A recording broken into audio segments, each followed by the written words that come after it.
3 years ago, I previsioned it. It ain't even 3 years we've been married. 3 years ago, I said them very words, no and good. Here we are, 90-degree heat. I got the cancer, and look at this, not even my home to go. Welcome everybody to Supporting Cast, the show about the undersung heroes of the film industry. You may not know their names, but you will definitely recognize their work. This episode concludes a mini-series on the incredible character actor Beth Grant. If you're just joining us now, we already have episodes on 1994's Speed and 2001's Donnie Darko. And this, of course, is an episode on No Country for Old Men. I'm Seamus Quinn, and with me, as always, is Lincoln Vickery. That's me. And Charlie Davenport. That is me. Hell yeah. Hey, crushed that. Really good work. Thank you. Really good work out there. I'm trying. You get it. It's almost professional. I'm like almost professional. That's kind of how I live my life. And that was definitely the first take that we did. Absolutely. First one take wonder. Also, if you are looking for a full breakdown of Beth's career, please listen to our Speed episode where we go into it in more detail. But the long and the short of it is she has a career spanning over 160 films, 3 Best Picture winners, and roughly 42 years of just incredible work. God, she's good. God, she's good. She's so good, and she's so good in this movie. She has so little screen time, and she's still like, would you say she's the most memorable side character? She's certainly up there. I mean, there's a lot in this movie. The side characters are pretty iconic throughout, including most shop attendants in this film are really doing the most. Oh my God, he's so good. Before we get to that, I think what I really like about this and choosing this movie is that I think it's going to be something that we come up against a lot, is that look, sometimes when you are doing this character actor career or this sort of thing, you're not going to be in every third scene or whatever. It's like you're there you're on set for 2 or 3 days, you rock up, you hit the baseball out of the park. That's part of, I think, what we're talking about is like, it's not someone who is every day dedicated to this movie for a year. It is the people that like come in, help, aid the filmmaker's vision, all of that stuff. That's kind of, so that's why when I was like, oh yeah, she's really not in this movie a lot. And I was like, that's maybe good actually. No, and I think that because her and that whole, we could have done so many of these actors who have those little scenes in this, like who really, it is a movie just full of guys. And like supporting cast, we could have a field day. We could probably do this film 4 times over with different actors who had different scenes. And we will. I think that's also just a thing with the Coen Brothers as well, is that they just universally pick guys. Like they just know what they need from a role. They're incredible at casting. It's not just them. There are casting directors, of course. That'd be an interesting thing to do. Do casting directors. I think it's a really good idea. Somewhere down the line, we'll cover that. But the Coen Brothers just, unsurprisingly, as like some of the most beloved creators in Hollywood, just attract incredible character actors. But I think the thing with Beth that you go to Beth for, and is so true in this, is that you need someone who can balance a really big role, like a really, big character, while still making it believable. And I remember when I was listening to the first interview, she talks about a lot of her roles. She talks about this one and she was like, we got this wig and I was like, it looks incredible. We got this outfit, it looks incredible. But then she was like, I don't know, I'm worried if it's too big. And then as soon as she got off the plane in West Texas, she saw like 4 people who looked exactly like her character. And she was like, okay, no, I can do this. I can land this. Which is just exactly what you get Beth for. And boy, does she fucking land it. And as much as saying it, like, and this we'll get to it when we go through the film. I do think that out of all the guys, as we call it, the people who have like the side small roles, her character's kind of built up from the start. We know about her before we see her. Yeah, boy, do we know about her. And there's a couple of phone. Everyone scenes. Talks about her. Everyone's like, "Well, boy, this lady's a piece of work." Yeah, so then you see her and you're like, bit of hype. As soon as I heard the character vaguely mentioned, I knew immediately it was going to be Beth Grant. Immediately. As soon as she was like, what are you going to tell your mother? You're like, we know who that's going to be. Yeah. So there's a quote from her to your point. But when I went into costume fitting with Mary Zoffres, I apologize if that name is wrong, who is so brilliant, she showed me her research book, Pictures of Women in 1980 West Texas, and they had all those short perms, big hair, big glasses. My character was only 56, but these were old ladies. And we looked at these pictures and I said, Mary, should we do it? Maybe we should do it. Maybe we should really do it. And she said, yeah, let me just talk to the boys. So she's talked about, like, at the premiere, she was physically shaking because she was so afraid of it. And then she's like, but then it seemed to work and it seemed to make sense to me that they needed the comedy right at that moment. Yeah. Which I think is exactly the thing of, like, this is maybe one of the most serious Coen Brothers movies. I don't think there's a more serious one. I don't think so. Like True Grit, but like True Grit's kind of has like a goofy energy that they've touched on before, and the only time this movie is kind of directly funny is the Beth Grant character. Yeah, pretty much. Yeah, there's a couple of like moments with like cutaways of bands seeing him on the like. There's a couple of Coen Brothers. It almost made me interested to think like they nearly got through making an entirely serious film and then couldn't help themselves. Like they were like, but what if there's a flash cut of a band just going staring at him bloodied on the like that kind of thing, So and I'm like, good. they couldn't help themselves, and I love them for it. Like it's it's a great film. It's also, I think, important in that, like, because the film is so kind of demolishing you and devastating that when you get to this character, it's a little bit of a relief to be like, okay, finally we're not dealing with the horrors of the oncoming storm of whatever. Yeah, of unstoppable evil. Yeah. And like it's funny, but it's also like you feel for the character who Kelly MacDonald's character who like, you know, has had to deal with a lot of shit, including this mother. You know, like she's funny to us because she's obviously a nightmare.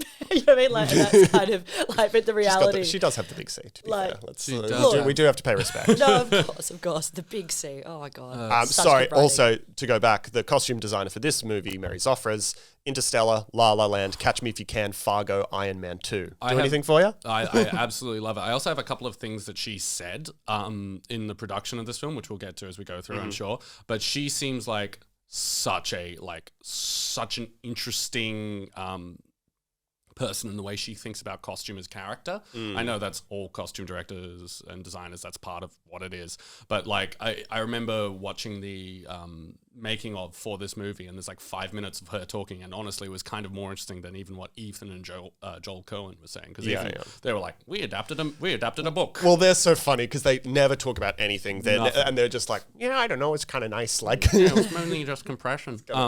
Interesting thing about this movie, this was their first adaptation as well. Was this before Homer? What's it called?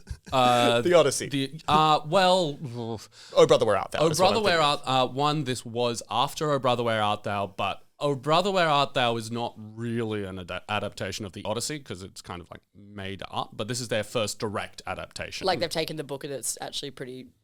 Yeah, it is a direct. Apparently very, very close. Like there's dialogue taken. Changes there's a couple of changes and there's dialogue cut, but it's apparently right next to it. And also, one of my favorite stories about the Coen Brothers is talking about the Odyssey in terms of adaptation when they were making Oh Brother, Where Art Thou? They were in an interview and they were like, oh, so how many times did you have to read the Odyssey before you guys were ready to put it to script? And they just went, we didn't read it. They were like, what? It was like, yeah, we got the gist of it. It seemed like a good idea. They were right. We should also talk about No Country for Old Men was a book written by Cormac McCarthy, who, when we're recording this, passed away fairly recently, a kind of totemic figure in American literature. I didn't realize he passed away recently. Yeah, How long ago was it? Like 2 or 3 weeks ago, maybe a bit longer, like a month ago. Oh, man. Yeah. I didn't know that at all. Yeah. So I think it's interesting to cover his work now, I think. Should we get into when we first saw this movie? Yeah. What our kind of history with it is? For me, I remember this was a very early, because I was 12 when this movie came out, and it was a very early movie for me that was like a big Oscar movie and it was the first time I think that I was like, probably not the first time that I watched the Oscars or whatever, but I remember it being the first time that like my parents had been to see this movie and they came home and they were like, holy shit, this movie. You weren't allowed to see it, hey. Absolutely it's not. 15 plus. It's so violent. Yeah, true. But I did watch it when I'm like the year after or whatever, because Rebel. guys, I'm pretty crazy. I'm kind of a kook like that, you know. I'm you'll never catch me, the police. Blockbuster police. Yeah, I remember watching it and being like, I mean, you know, when you're 12 or 13 watching this movie, I don't think I fully grasped the fullness of. I was just like, this Anton Chigurh, spooky guy. I watched this movie when I was like 21 and I was like, why the fuck did it end that way?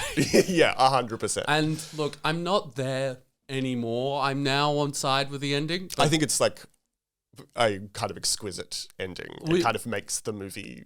We can talk about the ending when we get there. Boy, did I fucking hate it when I first saw it. I was like, It's a very famous. I'm worried about spoilering it somehow, but it's a very famous ending. Spoilers for No Country for Old Men. 1, the movie we're covering. 2, The it came out in podcast you're listening 2007. But Just yeah, a fair point. If you have not seen this movie, do not watch this podcast because we're going to go through it beat by beat and spoil it. and I feel like there's certain. Don't watch it because I'll just tell you every scene and then you'll have it's like you've watched it. Yeah, it is funny to think about this movie more than either of the 2 previous ones. I don't think you can spoil Donnie Darko because, quite frankly, that movie is beautiful gibberish. And Speed, the bus goes fast. You know what's going to happen. This one, the ending kind of is the wildest part of the whole movie. And I fucking hated it when I first saw it. I was like, I really was left with that huge sense of dissatisfaction. Now I watched it and I was like, yeah, this is fucking sick. I get why everybody loves it. It's the best part of the movie. It is the best part of the It movie. is the whole point of the movie, right? Yeah, I think so. I would love to hear your... Watching when it we this get to time, it brought up 2 things for me.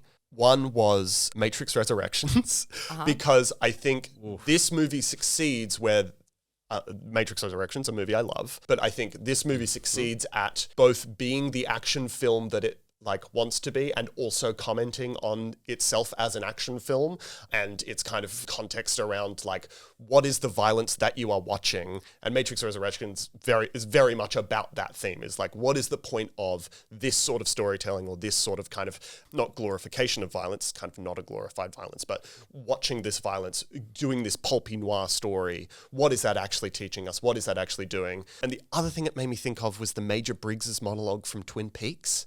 The return? A vision I had in my sleep last night, as distinguished from a dream, which is a mere sorting and cataloguing of the day's events by the subconscious. Do you remember? Yeah, that's in the return? No. That's in it's in the first. It's season. like in the second episode or something. This was a vision, fresh and clear as a mountain stream. The mind revealing itself to itself. He looks and it's his son, and he just hugs his son, and it made me think of that because obviously the end is a son talking about their father, and this is a father talking about their son. And they're 2 very different visions of America from 2 of the big American film. Lynch and the Coens are these 2 kind of iconic totemic filmmakers. And there are these 2 kind of dream monologues that are kind of the flip side of the coin of each other. Anyway, I thought they were just kind of popped Interesting that into my head. are pitting sibling filmmakers against each other with the Matrix versus... the Wachowskis v. Coens. V. Coens, because... Interesting. I find it interesting to talk about Matrix Resurrections. Resurrections. That's the 4th one. Reloaded, Revolutions, Resurrections. Great naming. It is great naming. I think that where that movie fails completely is that it is so about IP and so caught up in its sort of re-examination of the history of this creative project, but so limited by the fact that it's made by Warner Brothers, so they can't really do anything about it. It's not... I think it is a good movie, but it has a little bit of that Space Jam legacy algorithm stank about it. We're talking about the 4th one. Yeah, the 4th one. I have not seen it, but all I've heard is it might be one of the worst movies ever made. It's so good. It's genuinely what? Okay, we're so going to have to good. do this because I genuinely am interested. Yes, we'll do Resurrections, baby. It's not as bad as people say. It's not as good as Lincoln says. True of largely anything. I was going to say, the truth is in the middle somewhere always. My review of most movies is that. Yeah. Matrix Resurrections is such an interesting film. I think it does. It's a flawed film, but it's crazy that she was allowed to do that. That's just a crazy thing that she was allowed to do, to be okay, Warner Brothers is paying me however much money, and then it's okay, this is a movie about fuck Warner Brothers, which is great. I think that's good. I will say the good thing about that movie is all of the ideas. The bad thing about that movie is the ideas have no room to breathe.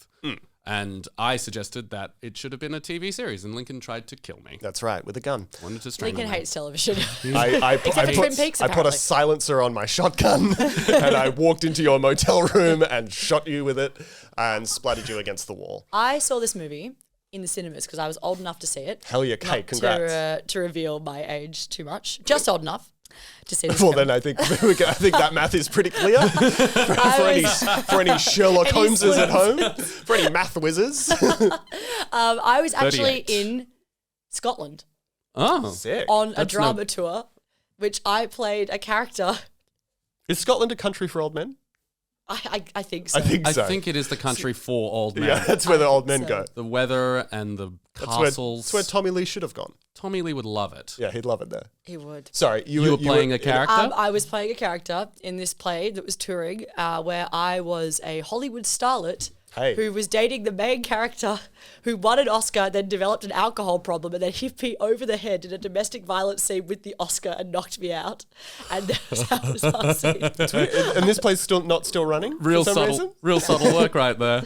And what made it even worse than that was the storyline. It was it was a musical as well. The worst part about it was that I lost my voice about a week into the tour.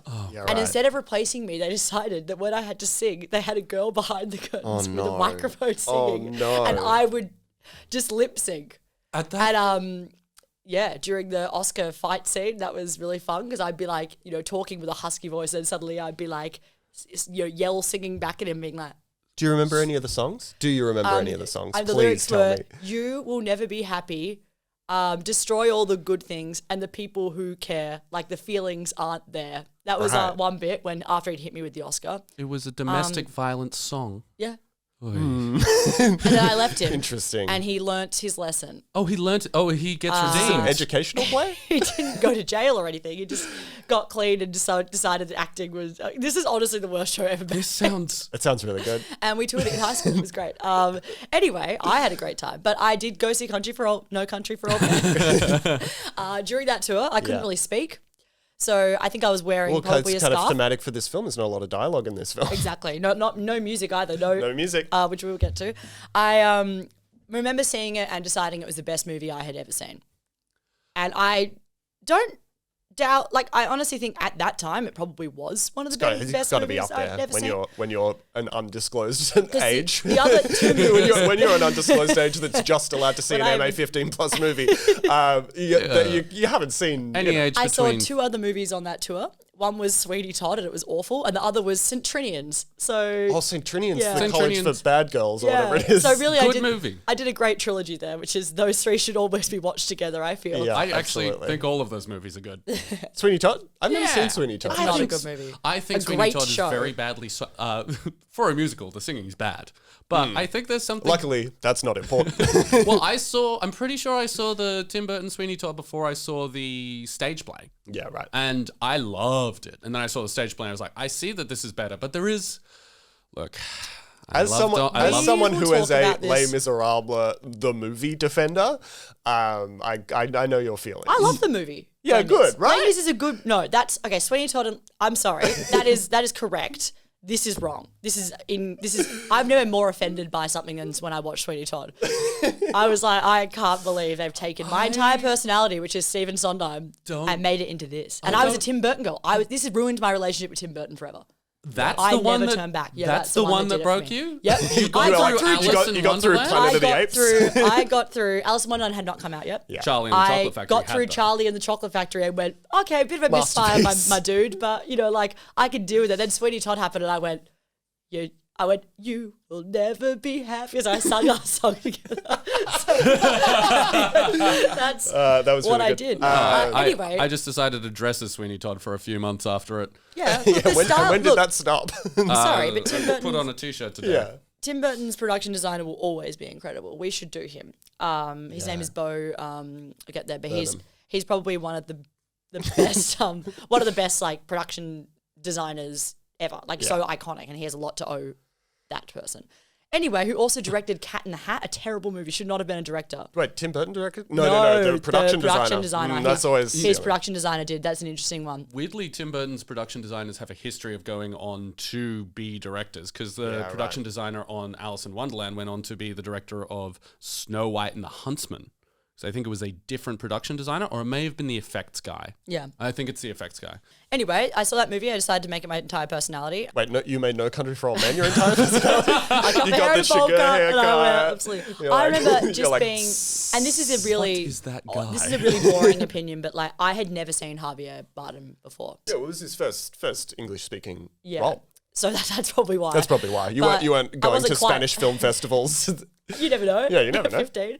No, I hadn't, and I'd never been more taken by a performance or creeped out by someone. Mm. And then I'll never forget when he, spoiler, wins the Oscar for this performance. In the movie, In the wins movie. the Oscar. And then Wait, he- why is that? That happened in real life. Yeah, so when he wins the Oscar, I remember never being more confused by the most attractive man ever getting up with his hair slicked and doing his speech and like dedicating it to his mother He's and so being just a handsome. dreamboat, and me just being like, Who is that? oh, wow, okay, that's acting. That is fucking acting. It's not even just a bad haircut. That is whatever he's done as Shiger is, he transforms. It's insane. I actually read on like what he did to look like that. Apparently, and this is the weirdest claim because it also comes from a behind the scenes documentary made by Josh Brolin. It's on YouTube. It is Oh, yeah. I started watching that. I didn't get it all the way through. It has the weirdest tone of anything I've ever seen. Josh Brolin seems like a weird but nice guy. Yeah, he seems does. cool. But this like documentary, like the bit of it is everyone he's interviewing is doing a bit of being mad to be there.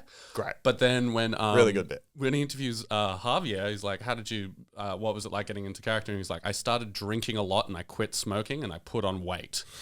And it's like, I have not been able to confirm whether or not that is a joke or not, because I think it's true that he just started drinking more and he put on weight to get the role, and then he quit smoking to look worse. To be angrier. Which He's is like, the I want to mo- be really itchy. It is the funniest method acting thing to be like, I'm going to quit smoking just for this role, and then I'm going to start back up And then I go- immediately afterwards. Soon as picture wraps, I am putting 3 cigarettes in my mouth and walking off into the distance. So yeah, apparently that's how he got to look so weird, is treat his body like an absolute piece of shit. It doesn't seem like that character drinks a lot. Like that's the part I don't understand. It's like, I think he just wanted to be mad.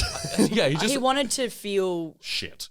yeah. Also, maybe and- it's just a full bit. And also he wanted to, I guess by the sounds of it, he wanted to find a way to gain weight quickly. which Yeah, is drinking. probably. I heard apparently he was locked in to play the role, but then there was an alternate because his scheduling happened. So imagine if he went through all that, stopped smoking and then couldn't do Yeah, the and then it role. was almost Mark Strong. Yeah. Which would have been good. Cause, Different film though. it would have been bold. But he would have been in Sunshine and this in the same year. And so I think he would have walked completely flesh ripped from him straight onto set. I mean, they're both movies where it would make sense for him to grab you and start screaming about God for some reason. Yeah, that's right. This movie is not No Country for Old Men without Javier though. He really does take this film and run Much away like with Sunshine is not Sunshine without Mark Strong's performance. Yeah, if It is you Mark take- Strong. I'm right about that, right? It is Yeah, Mark yeah, Strong. okay. You're it. correct. I- And if Who's you- a I freaked fantastic out. actor and would have probably done a really brilliant job, but I just think that this movie is iconically belongs to Javier Bardem. There is a thing that they talked about with Javier Bardem and the casting of it, looking for Shiger, where it's like he's the only person who's both not of the region completely and also more of the time in the 80s. And like the costume designer talks about this, he's got a bigger collar, he's got a more modern belt, he's like looks more set in the 80s. His haircut is kind of of the time, whilst also being slightly off in a very wonderful horror way. But I think if you just put a British guy in that role, Hello there, cobber. our- What's the most you've ever lost on a bloody coin toss then, mate? God, you triggering me. It makes it sound like it's going to be like, what's his name? Carl Urban from The Boys doing it. You know, like, he's Yeah, like, Oh, I got here, yeah, say- like, what is You this? like me little cattle prod then, do ya? I got here the same way as Coin did. I got a I bus. bloody got yeah, I got on a boat, mate. I got on the top level of Went a bus across to the get pond, didn't I? here. We just lost 100 viewers. We didn't have 100 How did this happen? But yeah, no, I don't think that role works at all if it is just a British dude. It's an interesting thing about the movie that I want to kind of dive into when we talk about it is what his character represents and whether that is kind of a reactionary conservative kind of view of the world, and it's something that we can dive into later.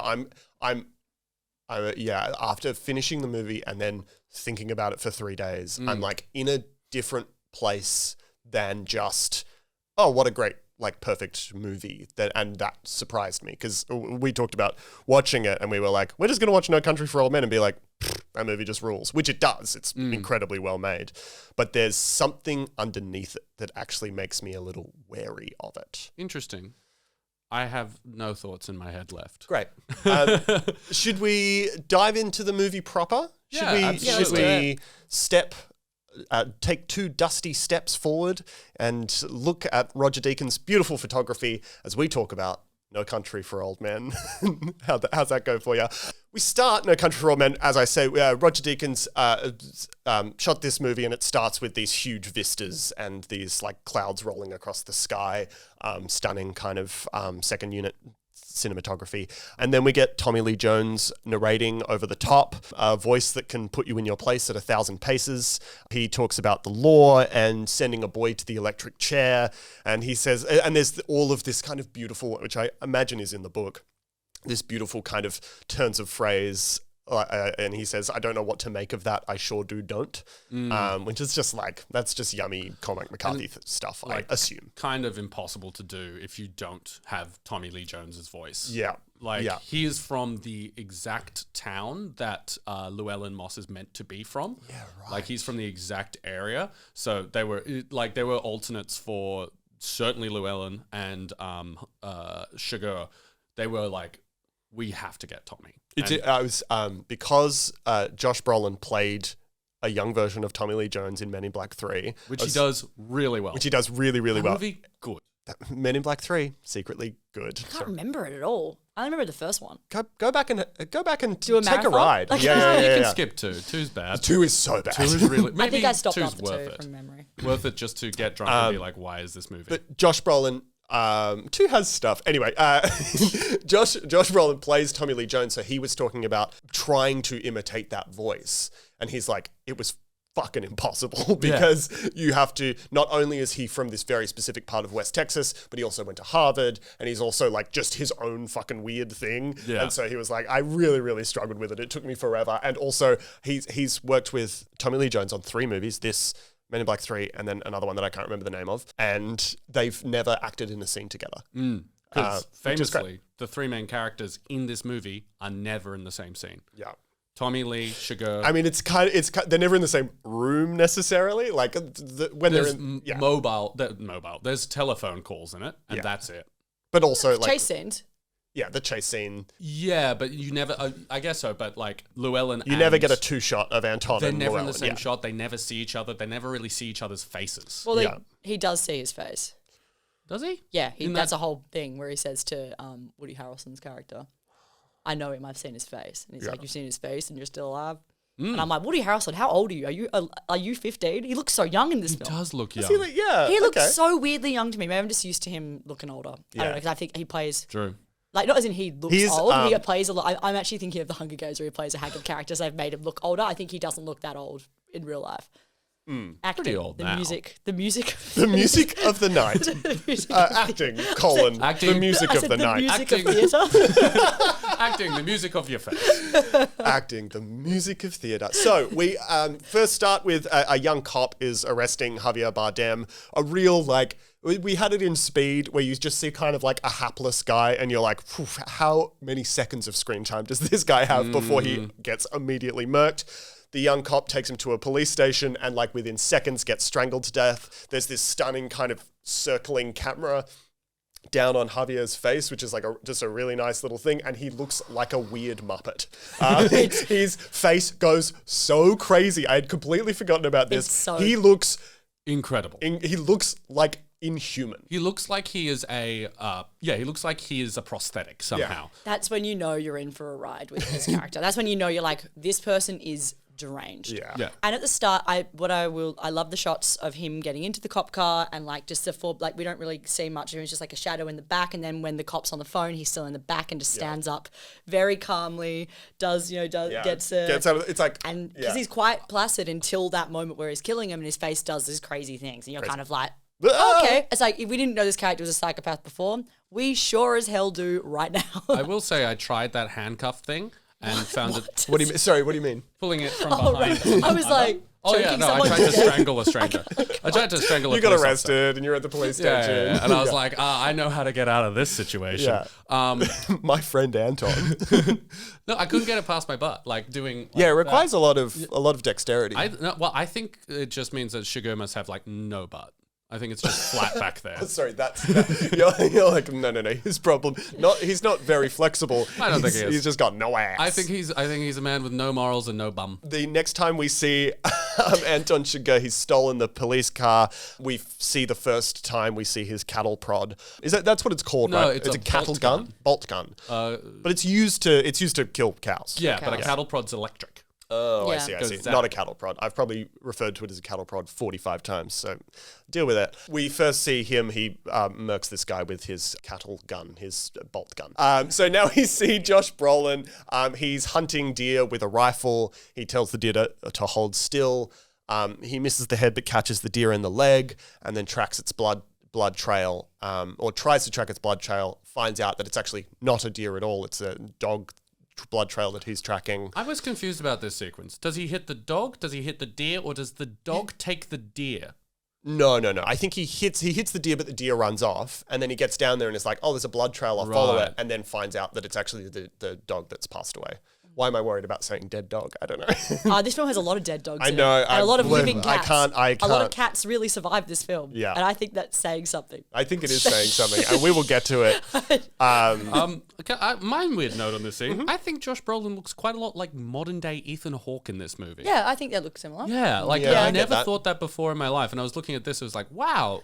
I also think this is maybe one of the first times I'd seen Josh Brolin when I saw this movie when it came out, which is fair. I know now after doing some research that he was in The Goonies, so I must have seen him when he was a Yeah. child. Was he a child in The Goonies? Yeah. Was he one of the kids? Yes. Yeah, yeah. No. He's been 45 since 1982 or whatever. How old is he meant to be in this movie? In his 40s or like late 30s? Yeah, late 30s? Yeah, I because think they say early he's young. They say he's 30s. young. Yeah, I think because Yeah. Kelly, his wife, looks very young. Yeah, I think it's like late 20s, early 30s. I mean, he has an ageless face. Yeah. Particularly in this movie. He Well, just he has an looks ageless face, weathered. but the age is slightly older than... He's not like the picture of Dorian Gray. He's like... But like, you could say... But he's you could gone put, through shit, Llewellyn. Yeah, has he looks been like through an it. old president and Yeah. always has. Yeah, he looks like a man that's like been to war. He probably looked like a man that had been to war by the time he was 19. But as good a time to mention as any, the original casting choice for this role was actually Heath Ledger. Yeah. Which I think everything in this movie works so perfectly that you kind of don't want to pull out any piece and imagine what would have happened. But Heath Ledger is the one that I'm like, I do think he would have Such a been pretty good. boy. I think he would have nailed that role. Yeah, I think he's a pretty boy, but also this is like right before Dark Knight. He's just done. I wonder if that's why, because that's the next year, right? Yeah, I wonder if there was... he wanted to be. Apparently, he turned down the role so he could spend more time with his daughter. So presumably, his daughter got a little bit older, and he was like, "Okay, I'm going to go act in a big Christopher Nolan movie." He actually, I believe, died around the time this movie was released. Can you imagine if his last two movies had been this and The Dark Knight? Yeah. I Like- mean, taking away from that, I do think one of the reasons that maybe it's good he didn't take this role. I mean, I would have loved to see Heath Ledger in it because he's a great actor, but he did play Ennis Del Mar for Brokeback Mountain. That kind of like Yeah. already... And I think that's probably that's why the Coens kind of Thought of him. Thought of him. Yeah. So we know he can do that. Yeah. That would have been like, that's kind of, but it also might have been like, you kind of go, sort of a similar performance. Mm. Very different tone of film, but like, you go, cowboy. But that is That's it. That's probably it. The likeless end. yeah. Regardless, Josh Brolin nails this. Josh Brolin's so good in this movie. There are so many moments in this movie where he says something, says like a monosyllabic word that carries like so much weight to it. I've written a few of them down. Anyway, but while he's following this blood trail, he doesn't find the deer, but does find the remains of a gunfight, a drug transaction. What do you call? I'm really Deal. cool. A A drug drug deal. deal. Thank you. A drug deal. transaction. A drug transaction. You know where they're handing Hello. over. You're not technically wrong. Yeah, that's what but- it is. But it's a deal. Hello, fellow criminal. Are you ready for the drug transaction? He finds a dying guy in a ute who asks for water and then finds a huge pile of drugs, heroin, if you will, smack, dope. The dying guy wants him to close the door.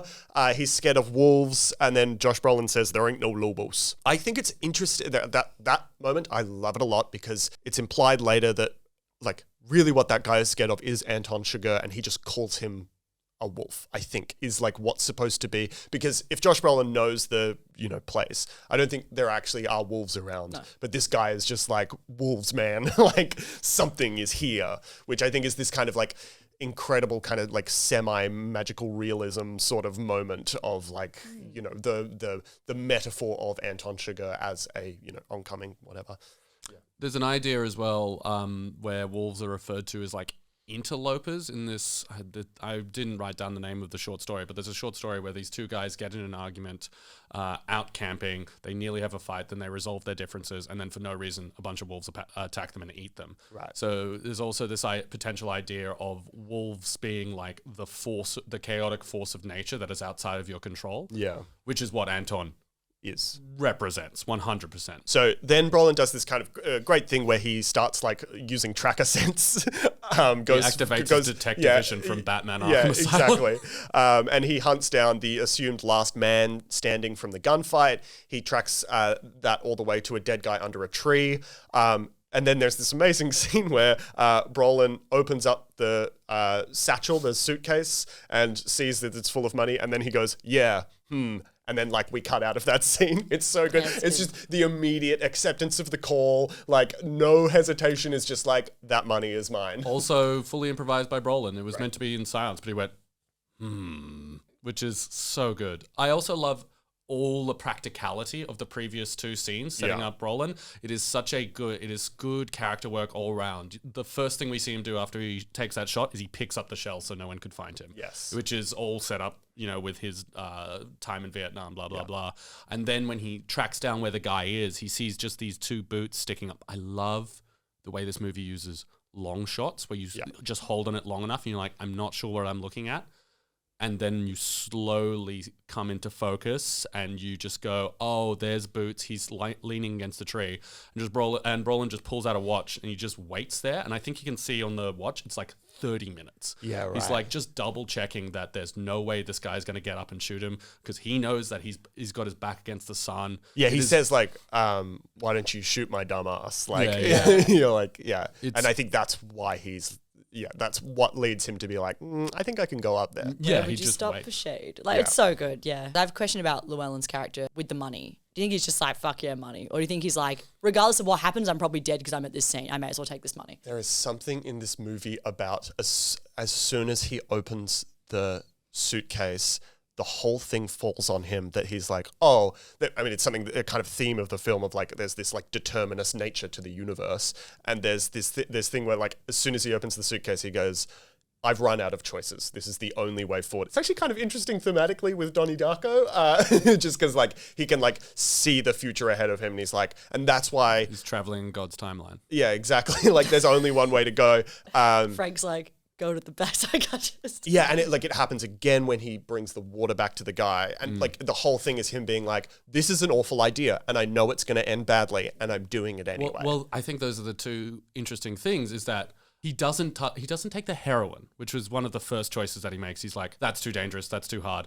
As soon as he finds the money, he's like, I'm stuck here. And then his big choice that actually makes the movie happen even more than taking money is going back. So Brolin takes the suitcase back to his trailer park. He puts one of the guns underneath the house, but then takes the other. I don't really know. I guess it's because it's like a semi-automatic rifle. Yeah, he puts the machine gun under. He keeps the pistol. Kelly MacDonald is there. She's so good in this movie. I was blown away when I realized it was the girl from Trainspotting. The girl from Trainspotting. Yep. And then you hear her in interviews and you're like, what the fuck? Yeah.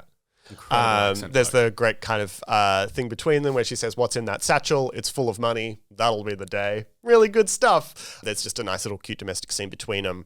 Brolin's talked about this a lot. I think it's a very famous known thing that when they're performing that scene and he sits down on the couch, they were kind of really struggling with the scene. And then they decided, if they don't face each other, and it was like Brolin's big kind of thing, if they don't face each other and just talk, because that's what people do normally, and people that are very comfortable with each other don't look at each other all the time unless they're on podcasts. And so it's this kind of just makes that couple look really comfortable.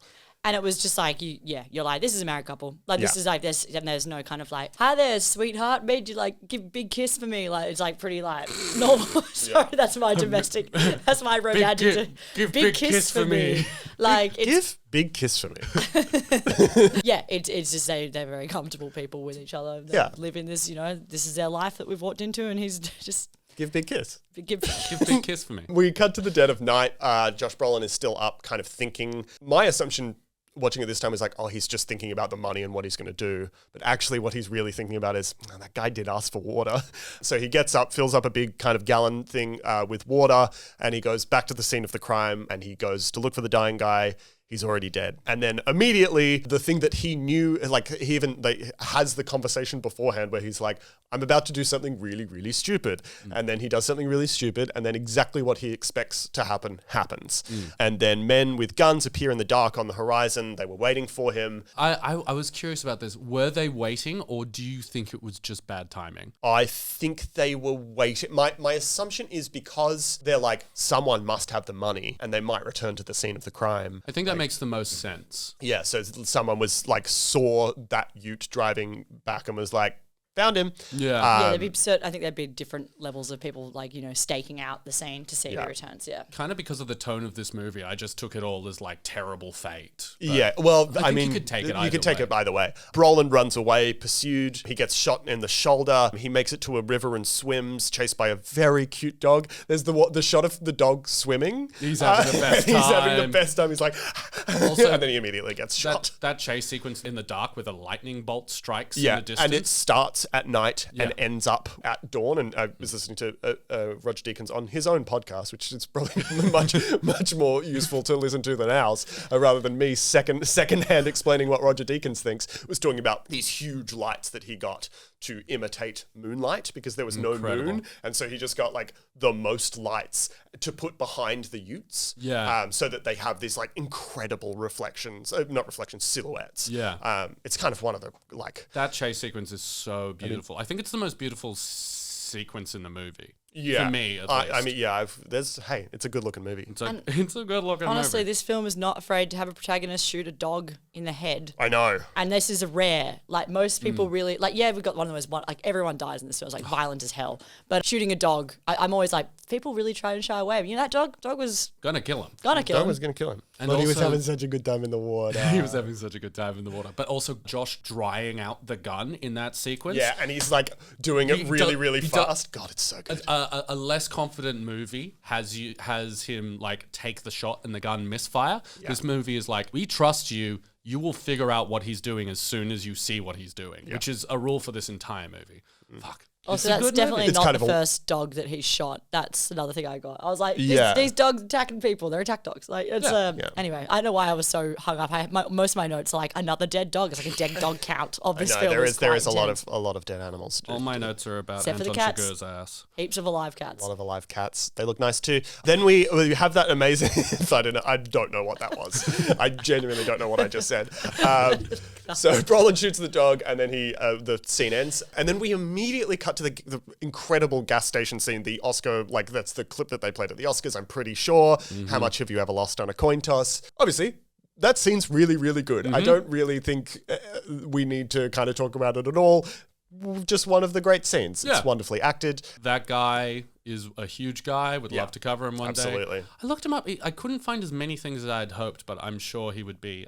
He's just that performance is all. Everyone talks about Javier, which is of course incredible, but the guy playing the attendant is so good. And it's also very, very sweetly Javier Bardem. It's all he talks about when anyone asks about the scene. It's like, I didn't really do anything. All I did was say my lines. Yeah. And then this guy does all the acting. Like, Which is, I love the weird cough he does in the middle of that scene when the guy's like, I inherited it from my father. And he just goes, and I'm like, I can't tell how much of that is like him having an opinion on inheriting the thing or he just chokes on a peanut. Yeah, what do we think? Marrying into it. Yeah, what is, I mean, it's something that I want to get into. What the fuck is Anton Chigurh's deal? No. Like, what is his philosophy around that? Like, So- Is he eating? I think he's eating peanut brittle. Yeah. obviously the coin toss thing is something that you're going to hate this. It's actually very anime. But having a character who leaves things to chance because they have little to no kind of understanding of like what's right, what's wrong, what's like going to guide them. That is a thing that happens a lot in anime. It even happens in Demon Slayer. It happens in Battle Royale. Happens in a lot of things where people kind of flick coin, and it's like obviously the idea of toying with someone, but his whole thing is that and it comes up again obviously in his final scene with Kelly MacDonald's character, where he's like, it's up to chance. He's like, the coin got me here. Like, it kind of takes away any kind of idea of him having any choice in anything, which is I think marrying into or finding yourself in this way. Like, I don't know. Yeah, it's like the coin stuff. I'm like, oh, I kind of understand that as like, you know, that's fate is determined, all of that stuff. But then being like, hang on, you married into this petrol station? I'm like, I don't know where that comes from. The analysis I watched said that Anton Chigurh is meant to represent an eschewing of the rules of man to only be the rules of nature and power. So this idea of inheriting things through family is somehow disdainful to him because he's someone that pushes away all like interpersonal relationship. Once again, not taking credit for that. That was someone else's analysis. I kind of got that. He has no relationships like that and no kind of, so it's like and then you gave up your other life to come here because your wife, like, you know, it's kind of like you, but like also the opposite of what he does. I think maybe I also think maybe Javier Bardem got a little bit of peanut brittle stuck in his throat and it's just really good. Yeah. No, but the lines, he seems to have a disdain for that. He gets fixated on it. So Brolin then goes back to the trailer park. He tells Kelly to pack her things to go see her mum in Odessa. Her mum, played by Beth Grant. Javier then meets with, assumedly, some gangsters. He looks over the scene of the crime and he's given a transponder to track the suitcase that Brolin has now in his home. I love that transponder. It's so small and dinky. The design rules. It's so funny. Yeah. It's so old. Yeah. Well, I don't Set in know. the 80s, right? Yeah, it's set in 1980 And flat. all it can do is beep louder when you get closer to stuff. I don't think there's ever been a machine that is... what use is that to anyone in any situation when you're trying to track something across a country? Well, it works. It does. One, it which works. Is crazy. Two, I think, like, yeah, I mean, maybe it's contrived. It is. There was certainly, like, in the movie White Heat, I think, it was kind of the first... I think, don't quote me on this, I think it's the first movie to use like police tracking technology, and the way they do it then, it's like the 40s, is have they're basically triangulating with transponders. And I think it's like kind of using that sort of kind of logic of like, oh, it's this kind of like old technology. It's not very advanced, but it still does the job sort of thing. Like a metal detector vibe, I guess. Javier Bardem is just an old guy on a beach looking for people to kill. But I think in this scenario, I guess the logic is that if somebody were to come and take the money and interrupt this drug transaction, it's because they'd be in the know. So it's like you wouldn't be hard, that you would kind of have a feeling that it'd be someone who knew about the situation. Like, it's kind of a bit of a random thing that Josh Brolin's character happened upon it. I also guess you that assume it was someone double-crossed them and did that, so you'd know. And they also gave out multiple, as we find out later, so there's lots of people looking for it. It's probably more useful for finding it in a room than it is to find it in a country. Like it just go beep. It's not like left or right. It's just like anyway. I was thinking it's a Marco Polo machine. No fucking sense. No, it makes sense. Then we cut to Tommy Lee. Great for tension, though. It took us so long to see Tommy Lee Jones, the third lead of this movie. Yeah. 28 minutes to see the man. Absolutely. He's at his ranch. He takes his wife's horse, and that's really cute. For some reason, I thought that was really beautiful. Their relationship is great. They have 2 scenes. And we kind of set up the rhythm of this movie here in this scene. So we cut between Brolin on the run, running away from Javier Bardem, and then behind them, Tommy Lee Jones, who is always one step behind. What do you guys think of that kind of device? It's a very weird structural choice for the movie. Often we get repeats of scenes. Like, we watch the character do something, and then we watch another character do it, and then we watch the third character come and see the result of those 2 actions. I like it. I mean, it's sick. I think it's sick. It's very important that he starts the narration. There's a thing that I'll get to at the end once we've fully talked about it that frames that choice in a very interesting way. I don't know if I agree with, but I think it is quite important that, weirdly, this is his point of view on the movie. Yeah. Like, well, he narrates the book. Like, exactly. In the book, it's all Tommy Lee Jones. And every chapter starts with a different story that's just randomly about the good and the evil of man. And the argument is that, like, having Tommy Lee Jones behind these characters is interesting because Josh Brolin doesn't really have an arc. And Chigurh certainly doesn't change at all. Tommy Lee is the guy that is changed by this story happening around him. Like, he has all these things affect him, which sort of reframes his point of view on justice and humanity and God. So I think having him be so far away from the story is helpful. for that journey. But God, he's a good detective. He figures it out very quickly. And he's so tired in this movie. Yeah. It's so good. He is the sleepiest guy. All he wants to do is just stop and sit down. There's all these scenes of just him with a newspaper and a little coffee, and he's like, I don't know. Every single scene is like, it's probably this. But I like that he's completely correct about everything. Yeah, but he's always right. is Yeah. always too far behind and too limited by, resources and being tired on the job and just not being able to help. And literally is completely limited. Yeah, he can only pick up the pieces because there is no way to predict what these two fucking crazy people are going to do. Chaos engines. So he finds first clue. He finds the car on fire. It's the car that Javier Bardem. Sorry, I should say Anton Chigurh. I often just say like JB or something in my notes, and then I don't want to. Which could be either Josh Brolin or Javier it's actually a Bardem. good point. Javier recognizes Brolin's truck, looks over the crime scene for a third time. We then see Javier, Anton Chigurh arrive at Josh Brolin's trailer. It's empty. He sees that they've left in a hurry. He finds telephone records, which seems very lucky. And he drinks some milk and then looks in the TV, which we will get to. Those are telephone bills, because on your at that time when you had Sorry, no, I understand that. You get the record of every call that you've made so that you can track it. Check the but charging. It seems it's lucky that he arrived on the day that the post was coming, and because that's true. Josh Brolin and Kelly MacDonald left in a hurry, and then the postman came by pretty much immediately after, just telephone records. Hope no one sees these that aren't the people that need them.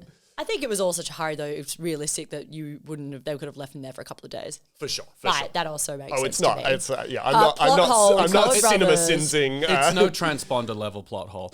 But I am just going to bounce back to Tommy Lee Jones' scene, looking at the crime scene. Yeah, the most buck-wild fact I found about this whole movie is there is a reference in this scene where Tommy Lee Jones talks about a judge that was murdered. Because of the timing and the way Cormac McCarthy writes, using sort of real references inside these fantasies, it is quite likelihood that was the murder of Judge Holland Wood, who was assassinated by Charles Harrelson.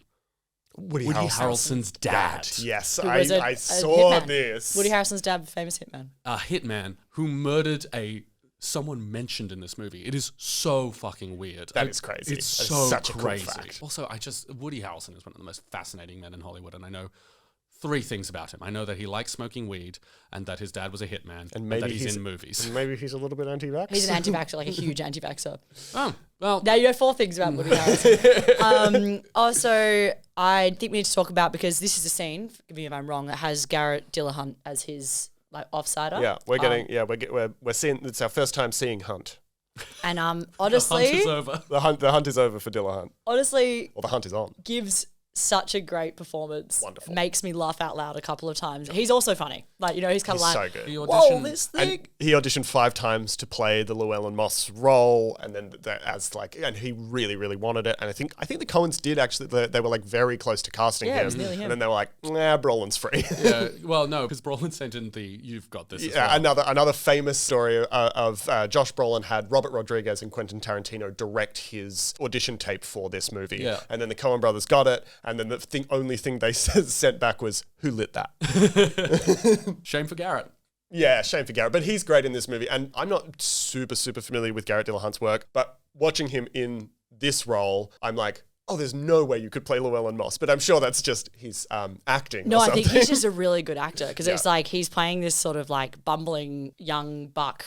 And he made a brilliant impression on me. And then when I did research after, I was like, oh, yeah, he's a good actor. And it sucks that I'm could never see him as this, probably because he just did such a good job acting. He's good. Yeah. And now I'm maybe he's one of those actors who people would put in a box because he did a good job playing a character. He's in a TV series called Life, which I absolutely loved, with Damian Lewis, I think. That's a redheaded boy. Jamie Lewis is a redheaded boy, that's right. He plays the big bad in that. He plays the main villain. And he's... Villain Hunt. Garrett Villain Hunt. Very good. Hey. Garrett Villain Hunt. What? Garrett Villain Hunt. Who? It's kind of close to his name. Yeah. He's incredible in that. Like, he plays an Anton Sorry, I Chigurh. could just watch Charlie being like, cutting that out, cutting that out, cutting that out. But yeah. Great guy, love him. Javier, after drinking, opening the milk but not drinking it, it seems. Yeah. I don't know why that's important, but it is. Javier then talks to the trailer park manager who doesn't want to give out any info on Llewellyn Another Moss. great performance. A great performance. There are, it's the trailer park managers, retail shop assistants. Everyone in this movie is so. Anyone who drives on the side of the road, who comes in with a chicken coop on the back. God Anyone who damn. has. So good. Then we see Josh Brolin sending Kelly MacDonald off on a bus to Odessa. So then we see the sheriffs, we see Tommy and Garrett arrive at Brolin's trailer to find they're already too late and Javier beats them there. Tommy Lee Jones, great choice, sees the milk has been opened by Javier and is like, it's still sweating, like we've just missed him, and then sits down and begins to drink that milk, which is just a really great choice. And Garrett goes like, we just missed him. Like that bit where he's like, oh.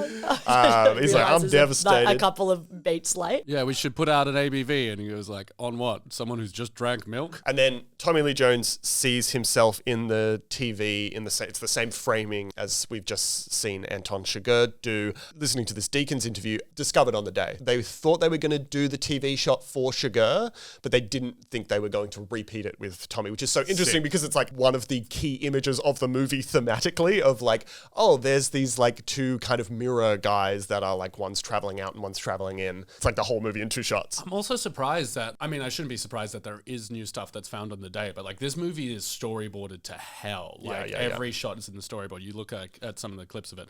Fun little fact. So this was shot on film and it was on 250,000 feet of film. Yeah. When your standard film would be on 700,000. So this film was like tight. It was filmed really precisely. There weren't like a lot of wasted takes. So to be able to just drop in and get a shot like that on the day really does speak to kind of how good everyone in this movie is. Brolin finds his way to a motel. Is this the Del Rio? I think this is the Del Rio motel. He checks the bullet wound on his shoulder and then he hides the briefcase of money in the motel's vent. There is so much in this movie, we'll get more into it later, of process. Like building shit, watching hands do stuff, watching a guy that knows what he's doing. It's kind of like some of the best kind of movie making you can do is just like watch a guy build something or like watch a guy make a phone call. You know, just process is That's just why MacGyver's so good. Javier Bardem then Anton Chigurh uses it just feels weird to call him Javier Bardem in this movie. Like, I've never had a problem with it before. It's like Josh Brolin fine, TLJ fine. Something about calling Javier Bardem when the stuff he's doing in this movie is a little twisted. Feels rude. It feels rude. Anton Chigurh uses the phone records to make a call to Kelly MacDonald's mother, and he is on the phone to Beth Grant. Wow, he be coming out here. Immediately is like, I don't know what you're talking about. It's great. Absolutely. I think, isn't she shouting from a different room in that sequence, which is so good. I think it's just, I got the big C. That's later. That's later on. Oh, that's later? Yeah. She doesn't say that to Anton Chigurh. I've got the big C, Chigurh. No, you're probably right. And she's just confused as to why. And it just like sets up that she obviously hates her son-in-law with a burning passion. So good. Brolin then goes to buy new shoes. We see our first retail assistant who is really, really nice to him, and then nice to him again later. As Brolin makes his way back to the motel, there's a truck already there. Spooked, Brolin gets the taxi and takes him to another motel for the night. Tommy Lee Jones and Garrett Dillahunt, this is the diner scene. There's a couple of them, but one of them where like Garrett Dillahunt's like, and what are we going to do next? Like we got to go out and get, and Tommy Lee Jones like opens a newspaper and is like, you seen all these deaths lately? It's so good. That story he tells about the couple that are kidnapping old people and torturing them is so like not a part, well, it's obviously a part of this movie, but I remember that being like, I think throughout the entire movie, maybe the most horrific part for me. Like, among all the violence, is just something about, like, Tommy Lee Jones' exhaustion at the incidental evil of this world is, like, it hit me harder than, like, any of Anton's murders, weirdly. Oh, 100%. And it goes to what you were saying. Like, his arc in this movie is not a classic character arc of, like, he learns something and then is able to persevere through a, great difficulty. No. His character arc is he gets more and more tired and then just decides to stop. Yeah. Literally. Which is like we'll get into it later. But this movie's view of the world, I find incredibly depressing. It's super existential and depressing. Yeah, and nihilistic and sad and like there is no point the only point of being good is just for the sake of being good. There is no other reason to do it. It is very like, it's, Camus sort of like shit. It's like, anyway. I don't know. That's something we'll get to later. I don't know how pessimistic this movie is versus nihilistic. It is easy to say that I think this movie is grim and has a bad view of the world, but I don't know how bad a view it has of people, because everyone who isn't Javier in this movie is kind of a good person.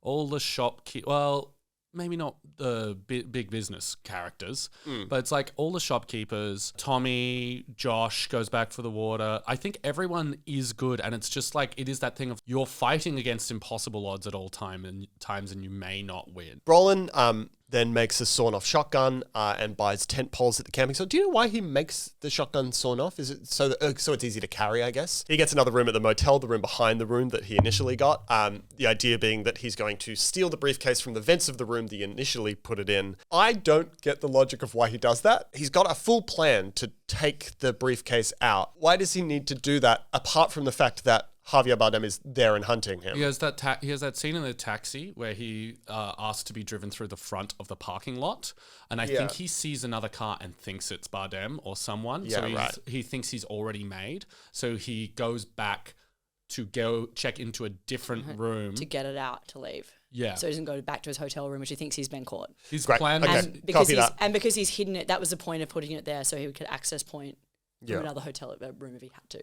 Or so it was hidden initially, but he was like, there could be. And he kind of had to improv the tent peg plan to get it back without going back into the room. I believe that makes is how sense. that works. There's a great scene where he buys tent poles and he says, can I just buy the tent poles? And the guy's like, I'll have to order them in special. And he's like, all right, can I just have a tent? Which tent do you want? The one with the most poles. Yeah, it's good. Really good stuff. It's good. Then we see Anton driving around and he's driving around in the transponder.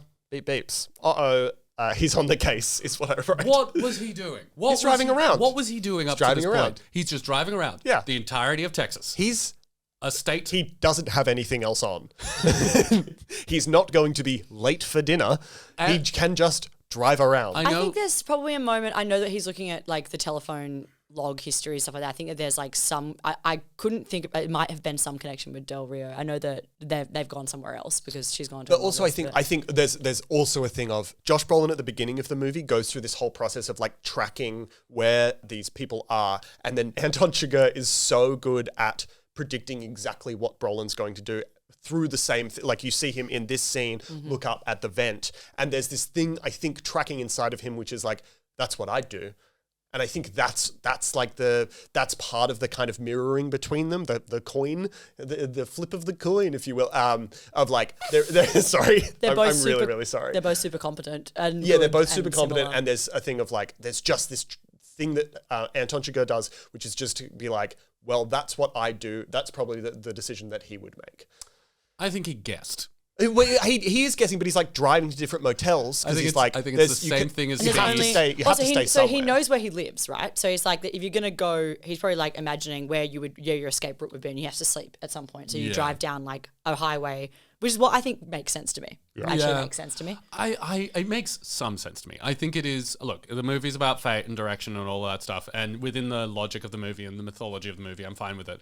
Within the reality of the world, I think it's kooky. Your struggle with this transponder. He drives around until it beeps. It beeps, and then he's like, "I found it." Like the logic of that is so clean. He drives around different motels, and then he waits for the transponder to beep. And there's probably like one road that leads out of town that has motels on it. You know what I mean? Like what else is he doing?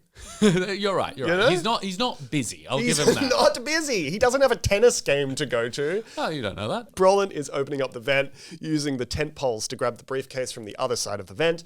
This scene is just so well shot, like so simply shot. Not a lot of coverage at all. Just like the use of sound I will get into later, but you hear the gas bottle turn on, the lock flying against the wall. Javier goes into Brolin's room. There are some gangsters in there, presumably who were there to kill Brolin, have like broken into his room, and then one of them's like having a shower. I don't kind of. He was hiding in the shower. He wasn't having a shower. He was hiding. It just seems like I don't know. So there was a lot of transport. So someone else also found him with a transponder. Yes. So this actually worked really well. It's the best piece of technology in the world. Transponders are so good. One of the things I saw pointed out is the way that the reason he goes through the first room, it's not just looking for the case, it's also learning the exact layout of the room. He checks the layout of the room by getting into another motel room. That's such good process stuff. He checks the width of the wall to be like, can I shoot my shotgun through this? Yeah. He can. He does. Boy, does he. It's such good like reverse Sherlock Holmesing, where it's like, what if instead of in Sherlock where he explains it all at the end, you get to see the process of this genius work it out? Yeah, it's fucking such a sick scene. And then the alarm bells ring because it is now Woody time. We see Woody Harrelson having a meeting with Stephen Root. Yes, we gotta get Rudy for nope. we gotta do Stephen Root. Get to the root. We gotta get problem. we gotta get to the root of the problem. There we go. Stephen Root is some high up businessman who clearly has ties in with the cartel, and Woody gives Woody the task of hunting down Anton Chigurh. Brolin goes to another hotel. This is a stunning set. It's both a set and a real location, and he asks the hotel manager to call him if anyone else checks in. Brolin finally checks the briefcase for the tracker, finds it, but hears a disturbance outside. Chigurh has found him. This is probably one of the best sequences ever. Like this, Brolin slowly preparing. There's The hallway. Like you can just see the light, slash of light through the hallway. The sound design in this sequence is because mostly you're looking at a door. You're like Brolin's face, door, and you get the entire story from the sound design, the twist of the gas bottle, the light being screwed off so that the light goes out, the like slow steps and it starts with, you just hear something, you don't know what it is, and then Brolin immediately and you're already set up to be like, fuck, what is going to happen? And as soon as you hear that noise, both you and Brolin do the logic of, fuck, I'm already too late. I've already fucked this up. Yeah, because Shoot the gun. Yeah. Shoot at the door. Yeah, he should have shot him through the door, but He did. Brolin, as soon as you see the shadow, but Brolin won't do that because he's not like, Chigurh. what if it's someone? He just What if it's room service? So the sound designer of this movie, his name is Craig Berkey. He's got an incredible career. He talks about creating the gun, the silencer shotgun, which is not completely invented. Skip was listening to some production tracks. He came across a playback take of the TV show that is playing in one of the scenes. At the beginning of the take, before the program material started, were these strange thwomp pop type sounds. So he took those, affected them, added several elements, added it to the bass sound. So the gun going off is actually the of a TV turning on. Sound designers are so cool. And and then added in a reversed female scream and a pitched up servo. Jesus Christ. I love Foley design. Good. Foley artists are some of the coolest So jobs let me ever. give you Craig Berkey. The French, this is a very small snippet of his career. The French Dispatch, Roma, X-Men First Class, Ice Age, The Tree of Life, Transformers. Transformers is a wonderfully sound designed film. It's so good. The sound of the Transformers is just completely insane. Arguably, the best part of those movies is how the Transformers sound when they inarguably, actually, those movies are pretty bad. They sound great. This is the first time I'm hearing of. Fantastic. My three favorite films. I would love to Transformers: Revenge of the Fallen, Matrix Resurrections, and then Transformers Day of the Beasts, or whatever the new one is. So, and he talks about this kind of moment and talking about these moments when they use silence. We talked before, there's 6 music cues total in this movie, including the opening and closing. So he talks about kind of the silence. There are many spots in the film like that. When Chigurh is approaching Moss's hotel room in Del Rio, we underplayed everything. Backgrounds, footsteps to help create tension. We all know a loud, startling confrontation is imminent, but are still shocked by it.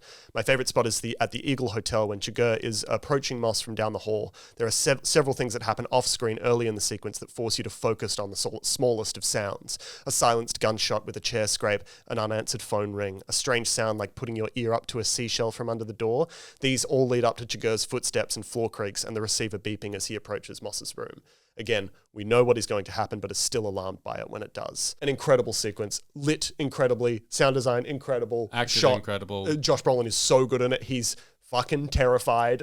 It's a great. scary scene. The scenes with Sugar in particular, like it's straight up horror. Yeah. Like it's fucking horrifying. Yeah, he is a ghost. Like when people in this movie talk about what genre it is, horror is almost always mentioned. Yeah. Yeah.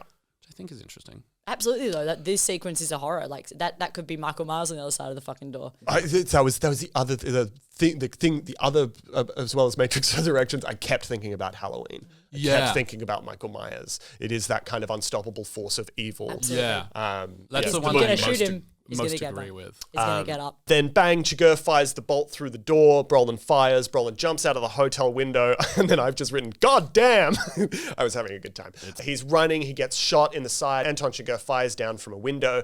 Brolin gets in a car, asks the driver to drive, but the driver immediately gets shot. That little moment where he like gets in the car and is like, I'm not going to hurt you. I'm not going to hurt you. And the guy's like, what's going on? And he's out. And it takes you a while to realize whether he's shooting from the front or the back. Yeah. Like, it takes until you notice that which way the windshield broke. It's so well done, and it keeps you in the mind space of being confused while still giving you enough information to figure it out. There's a bit where, and I was just like, why did he go back into the foyer?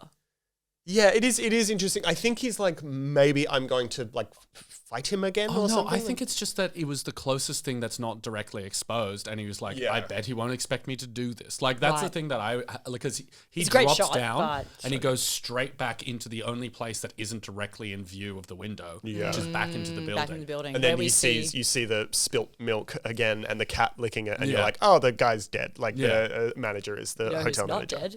The cat. The cat's fine. Seriously. Cat's very happy. And Anton likes cats. Seriously. It makes sense. It makes sense that Anton likes cats. I Real really, psychopaths by like the cats. end, I was like, is there something? Everyone else in this room. Yeah, really pitching to the right audience in this room. We get this repeated motif of the blood trail, and you get that like Brolin is now the deer that he was hunting in the beginning of the movie. Now he is the hunted. He gets back in the car, floors it, and then crashes immediately, which I always think is funny. It's always a good bit to get in a car and crash it immediately.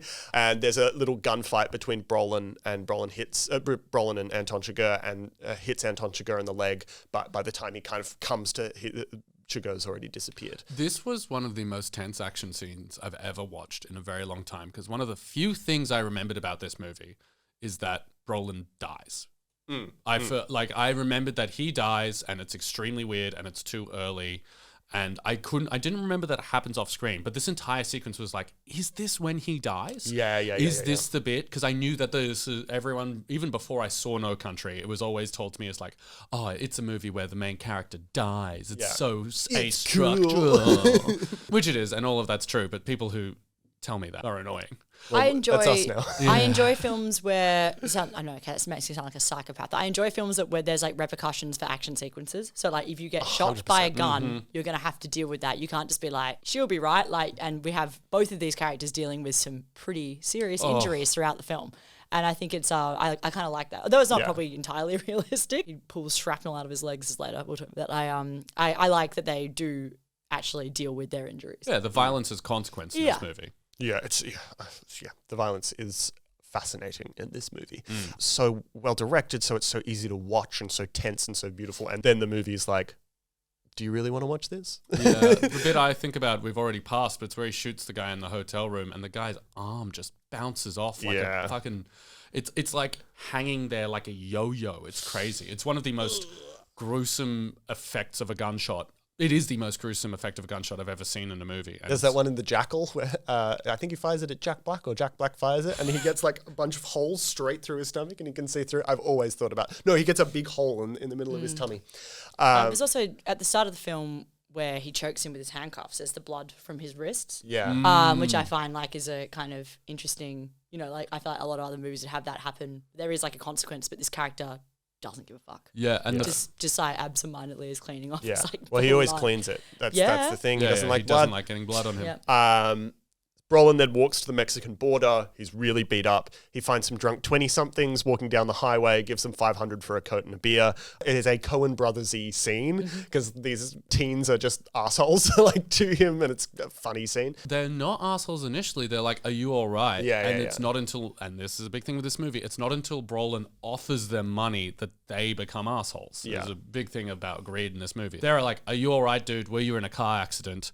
And then he's like, I'll give you $100 for that jacket. And they're immediately like, oh, now we have something to gain. And then he's like, give me that beer. It's actually, I didn't even put this together. And then he says, he's like, and can I have the beer as well? Yeah. And the guy's like, how much for the beer? And it's a repeat. Well, it's the first time, but and then at the end of the movie, the two kids say how much for the shirt. Like it's the same. Anyway. Yeah, and it's the same thing of like the random people in this movie are actually really nice until the money gets involved. Yeah.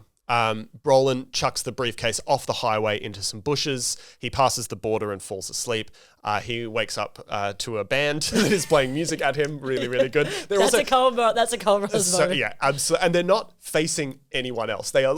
There's like 8 of them, and they're all standing above Brolin, playing and singing. And they're like, because he's at like a patio thing. Is that like a edge of a fountain? Or a gazebo? I think it's a gazebo. And traditionally, the band would be at the top of the gazebo, but they're next to it. Traditionally, the band also wouldn't be playing at dawn in the middle of the street. Brolin wakes up and he's like, take me to a doctor, take me to a doctor. And then there's that beautiful shot of him handing over the dollar. Yeah. Also, the song... $100 bill. Yeah. It's more than $1. Here's a buck. The lyrics that these guys are singing, of course, are about the movie. It's like, you flew too close to the sun and now you're in trouble. You wanted the money, but now you have nothing. Like, it is bang on just what the movie is going Also, like, if you speak Spanish, you might be like, little on the nose. Almost certainly. And the thing I thought about in that sequence was like, man, Breaking Bad took a lot of shit from this movie. Yeah, well, I mean, it is so much. Yeah. This movie is so influential on every single Western, anything filmed like after in this 2007. yeah. Then we cut to Javier. He's injured in the leg. His choices.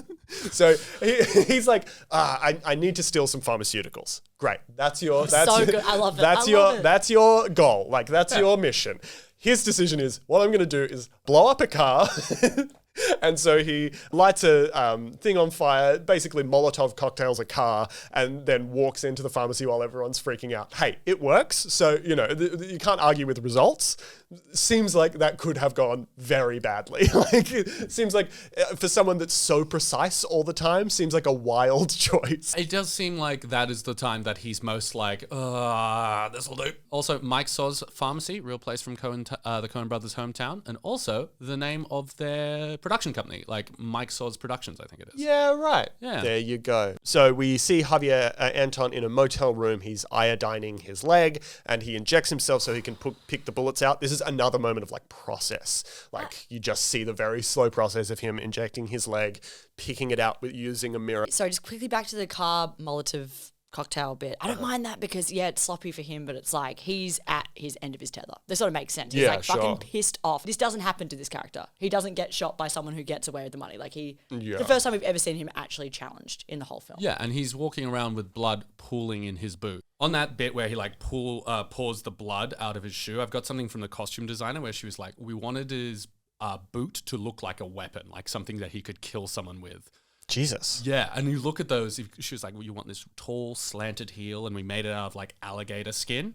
Sick. It's fucking sick. And cool. I just love that of being like, yeah, he could kill someone with any item that he has. Yeah, he's got the, like, you see this pen, I can kill you with this pen sort of energy. And there's the thing also with him is, like, all of his items come from nowhere. He's got, like, this gun that doesn't make any sense. He's got like, video game character logic. Well, he's kind of always got the perfect tool for the job. And it is kind of Bugs Bunny-ish, where he's like, what do I need for this scene? Like, the stuff that he jams into the car when he blows it up as well. It's so precise and specific items. Well, he strips the t-shirt. He's wearing a shirt and he strips that, and then he's really good at stripping that shirt. He's good at stripping. He's good at everything. Now we see Woody Harrelson catching up with Brolin in hospital. He brings him flowers, which is just a really good choice. He's got this kind of like beautiful bouquet.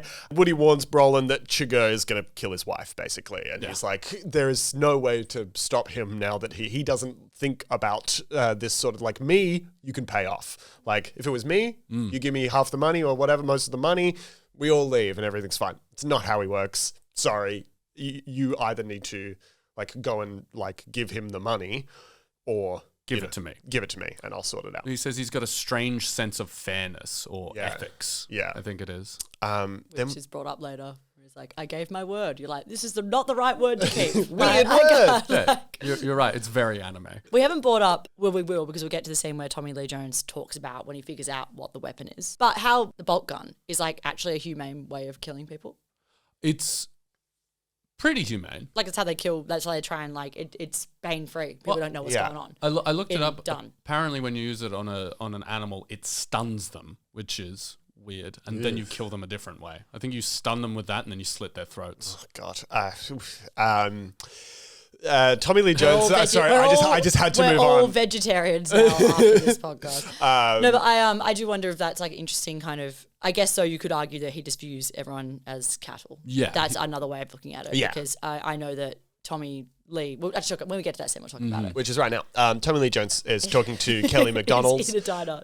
He tells her that like Llewellyn is really in danger here. There's some weird thing that's going on. He gives this incredible monologue about the man and the steer, and he's like, there's nothing in life that's certain because like even a man against a cow that's like hanging upside down, he fires the thing and it like ricochets off and hits him in the arm, and it's like there is no level of preparedness or swiftness and how sure you are that can defend you from chance and the chaos of the universe. There's also this thing of all of these scenes mirror each other, so you have like Woody talking to Brolin is the same scene as Tommy Lee Jones talking to Kelly MacDonald. And then you kind of have the same thing later with Anton Chigurh talking to Woody Harrelson. Woody then goes looking for the money that's been... We also have with Kelly MacDonald in this scene because she seems like this character kind of just gets on the bus and leaves, just sort of like a bit resigned to her fate, but does just kind of just full on trust Llewellyn.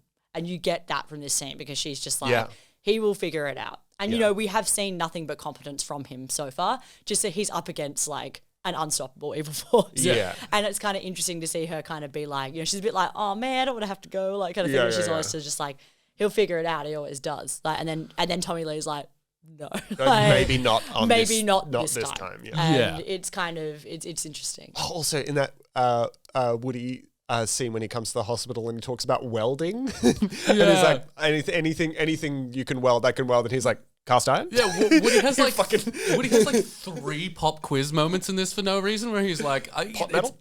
It's like he's he's doing a job interview because hopefully once he gets his $2 million, he also needs a shed. Yeah. He's like, he's testing him out to be like, in a little while. Well, I'll call you up. Yeah, What's can you it, send speed? Pop quiz? I've had a lot of speed Hot thoughts shot? in this movie. Pop quiz, hot shot. Okay, I just want to ask about Woody Harrelson's character. Is he meant to be like the second best assassin? Like, is he meant to be like really good at his fucking job? I mean, as he says, he's like, he won't find me. He's like, I found you in 30 minutes. Yeah. You're like, Took me 3 hours. Sorry, not 30 minutes. I over-exaggerated. How dare you? He's like, it took me 3 hours and I'm here with the flowers. And he's like, it's just a very different vibe. You get a few clues about him throughout the movie. You find out that he's a former army colonel. And you also have that bit coming up soon where Anton Chigurh goes, if your morals led you here, what is the point of them? If the rule that you followed led you to this, of what use was the rule? I think the movie is saying that to a certain degree, you could almost say he's the worst of it because he's like trying to live this assassin lifestyle, but does it with morals, as if that makes a difference. Yeah, I don't know if the movie, if there is a reading of the movie that has a hard and fast kind of moralistic kind of take on Woody Harrelson's character. I think it's just like, I don't know, he seems like a cool guy. Yeah, I think you're probably right. Just a different style, he can be bought. He actually is a business. He treats us as like he's his business. It reminded me of that.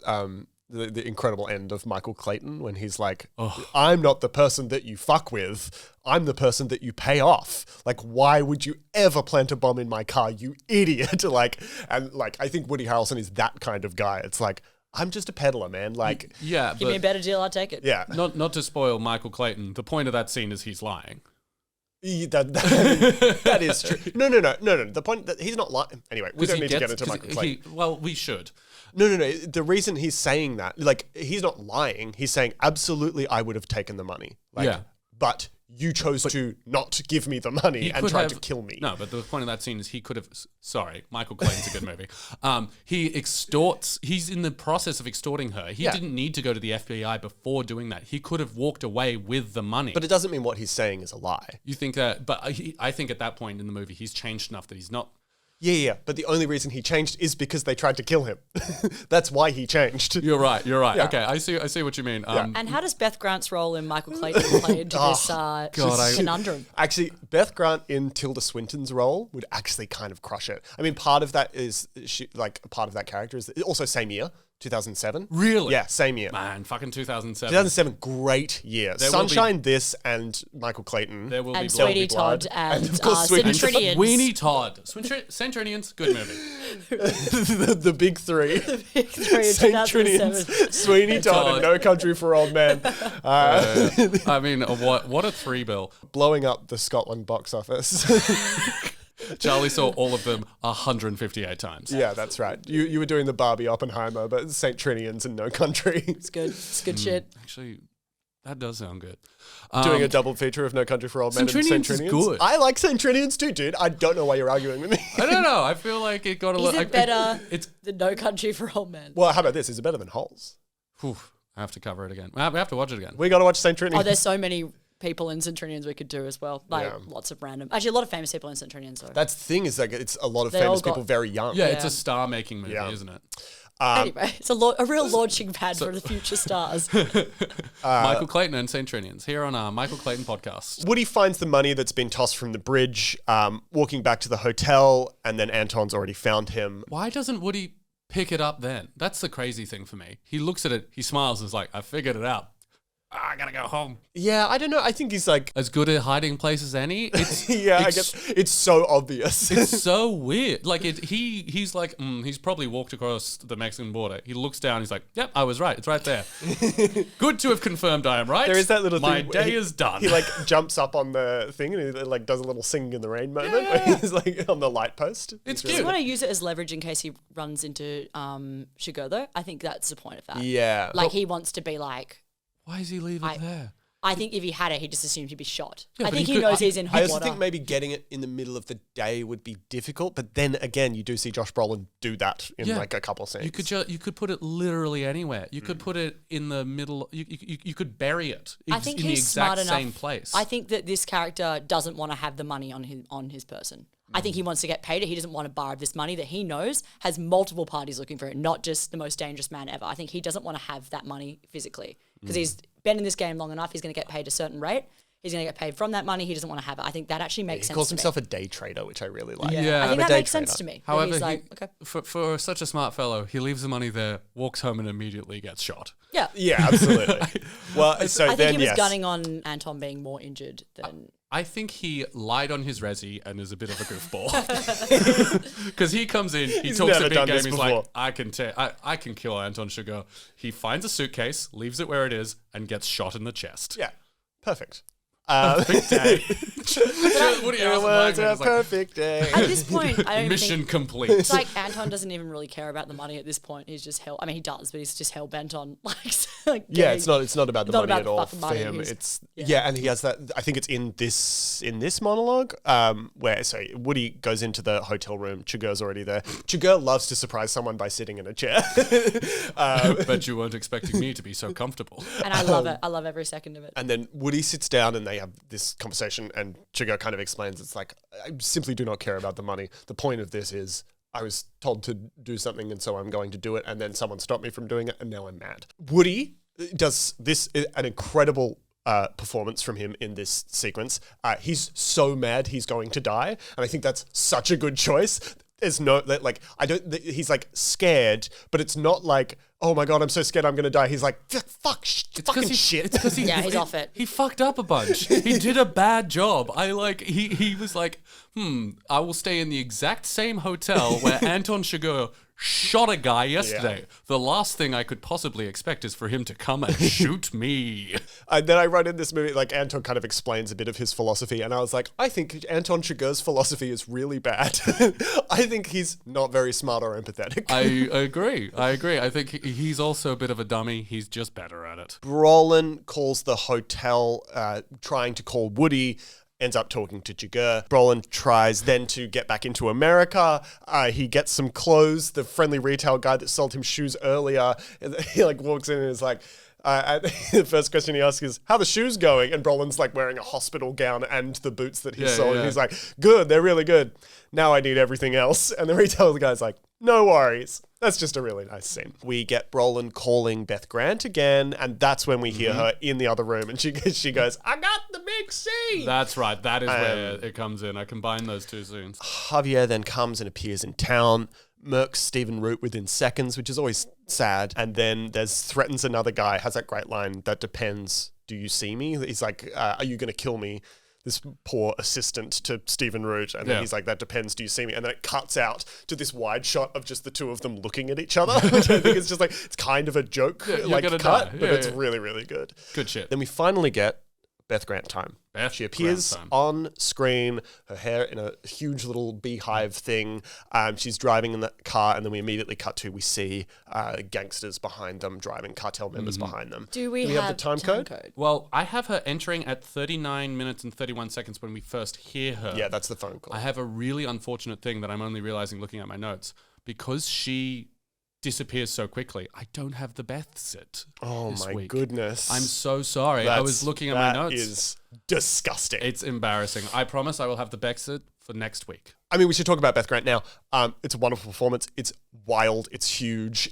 I think one of the most interesting things for me is that I was looking at her and she's got this wig and she's got this stance, and I was like looking at her face and I'm like, because I have seen you so much in this last 3 weeks we've been doing this, I'm like, you're not that old. You don't look this age. It's really strange. It's like, at the time when I first saw her, I would have been like, yeah, that woman is 65, 70, playing the age she is. And I look at it now, I'm like, Beth, you can't get me. I know you. I know your tricks. I've been here before. You look great. Don't lie to me.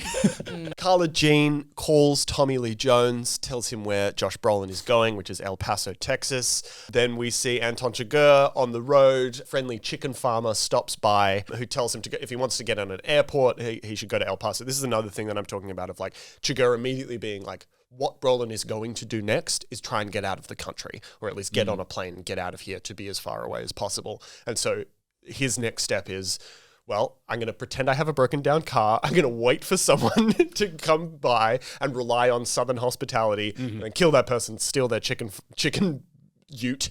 Make sure they get the chickens off it before I do that. Yeah. And then Can you get the chickens off the car? Why does he need the chickens to be off the car? I think it'd just be, slowing him down a bit.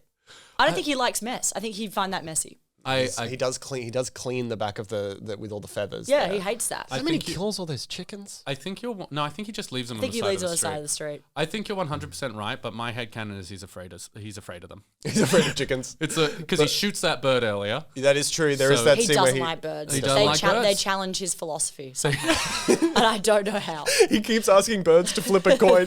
Call it. Call it, damn it. Whereas a cat's like, nothing can be freer than me. A cat hits the coin over. Hang on. Sorry. If the rule that brought you to this of what you hey, come back. If it brought you to this, what yours was the rule? Yep. Challenged by the birds. Do we also get in this scene a chat with the chicken farmer guy, where he asks him if he's like, hang on. I just realized why that happens. I was about to be like, again, focusing on how this guy ended up here. Like, are you from this area? The reason he wants to know is so he can find out about the airport. I just answered, but I thought that's why. Like, he's not suddenly interested about another human being. Then I was like, maybe, the guy being like, how'd you end up here? It's like, oh, you married. Like, as in, he kind of is... He actually is somewhat interested in people's journeys to get to a certain spot. But in this case, that's not what's happening. He literally just wants to know where the airport is. He's looking for a plane. I was reading, that was my year 9 English essay on No Country for Old Men. Absolutely. Thank you for listening to my story. Now we see Brolin. He gets hit on by a lady. He gets hit on by a lady by a pool at a motel in El Paso, who, to be fair, if you see Josh Brolin walking down the street, absolutely. But she's so far away from him and is immediately like, hey, you want to have sex? That's what I'm saying. She sees him though, because she references him looking out the window all the time. So she's been looking for him. Yeah, this is a big old time jump, this little sequence. Now the movie moves in these big sequences of time, like we're jumping. But yeah, I love her as well. I want to hang out with that lady. And apparently Josh Brolin was like, I only talked to that lady once. She was only on set for a day.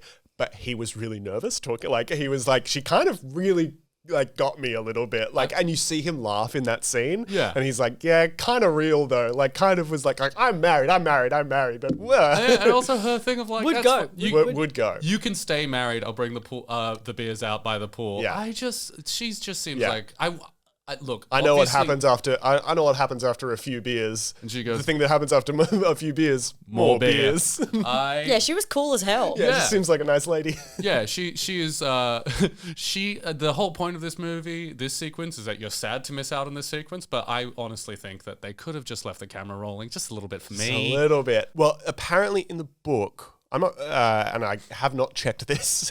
He goes in and has an affair with that lady, and then there's like a whole thing, and then he ends up dead. I got the vibe he was gonna.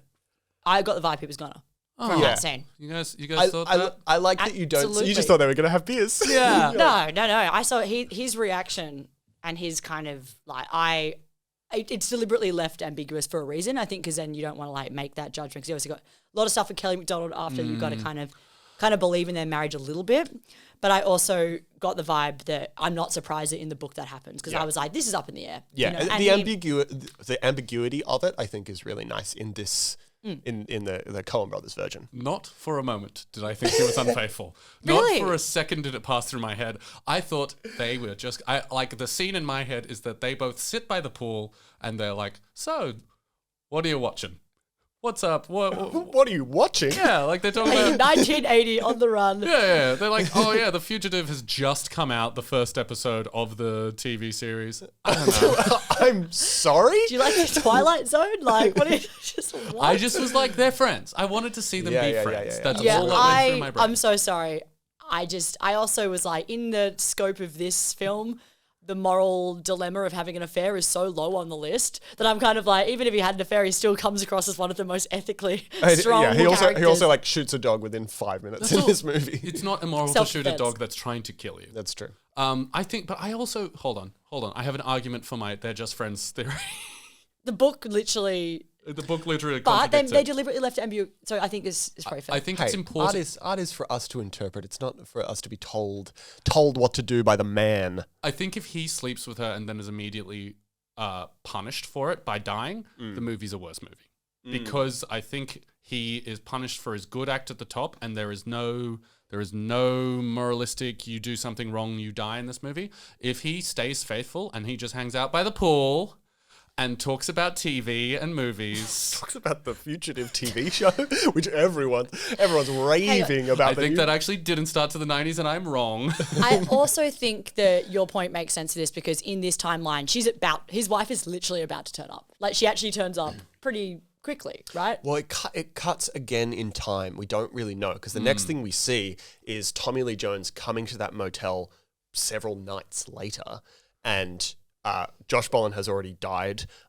It's like he's seeing the crime scene is like the next thing that we see. An incredible fade And Kelly to black. MacDonald arrives then. But we see the woman dead in the pool, right? Yeah. But that It could be a 'Cause later scene, later day. Yeah. Because Tommy Lee Jones is driving in, then you see the cartel's car drive away, and then you see the woman face down in the pool. Yeah, so I assumed it happened fairly. I think that's the same day or close. Yeah. I guess it could be weeks though. But yeah, there's She's just always and by this the is pool. the thing that Yeah. now it's like there's this the movie kind of unravels entirely on a timeline kind of capacity. It just jumps. Because the one clue for time is that Beth Grant tells that one cartel member who... Where they're It's going. like, oh, there's a gentleman in South Texas or whatever. Yeah. So that's the only time clue is that happens They find out. directly before? Yeah, because she says, we're going here. I reckon it all happens in one day. I really do. I I agree. did not think that happened over the course of a couple of days because in the timeline, she tells him, we see them land to go there. She tells the cartel, they do it. I think that you hear the guy, like in the shot, you see the cartel, they are the cartel. They're driving right? away. Whatever Yeah. Yeah, they drive away. So I think that they just missed, like it's actually the closest that Tommy Lee Jones gets to being there, like right. in the moment. Yeah. He's just a second late as opposed to a day late, as he usually has Okay. been. No. I think you're And so I think in terms of this timeline, when he says I'm waiting for my wife, he means she's about to arrive in like 10 minutes. But I think having that moment is just like, it's kind of just like a and maybe a moment of normal like bantery vibe for Josh Brolin, and like, you know, like it's kind of a you're lulled into a false sense of security of this kind of somewhat normal flirty bantery as this woman in the pool. Yeah, he might get away with it. Boy, does he not get away with it. Yeah, it's an incredible cut too of like suddenly there is a full crime scene. Everyone is dead. The woman he was just talking to is dead in the pool. Tommy Lee Jones arrives and then looks at the crime scene, then immediately cuts to him looking at what you can only assume is Josh Brolin's dead body in the morgue. You never see his face. TLJ then talks to another Texas sheriff about how the times they are changing. They're like, have you seen these people with green hair? Which is interesting, and I want to talk about it. It's a very Coen Brothers-y scene of like, it's quite funny, these two kind of conservative old men. But I'm like, yeah, and that's also kind of the point of the movie, is these conservative old men are actually right, and there's no country for old men. And like, it is a more kind of interesting and kind of it is a better movie than that simple a reading. But there is something there in that, like, these guys who are on the way out have something that Anton Chigurh doesn't, and Josh Brolin. I think I disagree. I did not get that reading either. You go first.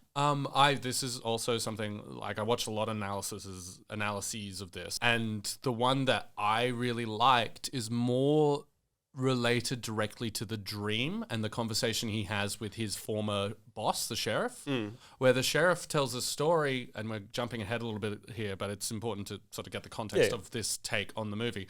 He tells a story about how 50, 60 years ago, because Tommy Lee Jones is always talking about how, like, the old boys didn't have to carry guns. Yeah. Right? Anthony Griffith, is it? Who got murdered and then died slowly over the course of a day in the arms of his wife. Yeah. And he's like, what you're feeling is nothing new. This has always been the case. There is always the feeling that the world is ending and this is the worst it's ever been. But imagining that it all sits on your shoulders or it's never been like this is vanity. Yeah. So I think the point of this conversation is this is the point where Tommy Lee Jones decides to retire. Clearly, this is the bit that hits him and he's like, I'm never going to be able to stem this tide. It's always getting worse. Well, there's that incredible moment. Sorry, goes back to the crime scene, and then Javier Bardem is like behind the wall, and it's this incredible, it's like a psycho Hitchcock shot. Yeah. It's just like a slash of light against his face, and his face looks fucking weird. And you just see Tommy Lee standing there, and then it's like he goes in, and was Javier Bardem ever even Crazy. there? Like, it's this, like, gone full off the deep end surrealism. Like, was that character even there? Like, it's kind of, it is brilliant. See, my kind of take is obviously similar to that in terms of like that idea of being like, back in my day, it wasn't like this, and it's like, and the kids these days are wrong, and it's like, no, it's always kind of wrong, and you're just like, get like that thing where it's always kind of been like that, and you're no different. And it's not like they're different at all. It's just that they're now older and are different, like, and they're not kind of seeing. It's sort of, it repeats itself. Yeah, that's what I think. Yeah, the thing that kind of I've been kind of wrestling with is like Anton Chigurh is a foreign agent, like doesn't have an American accent, is not American, doesn't look like an American, and he is also this force of full evil. And our lead character, our kind of Tommy Lee Jones is kind of our protagonist of the movie, who's is lamenting the fact that this foreign agent has invaded their soil.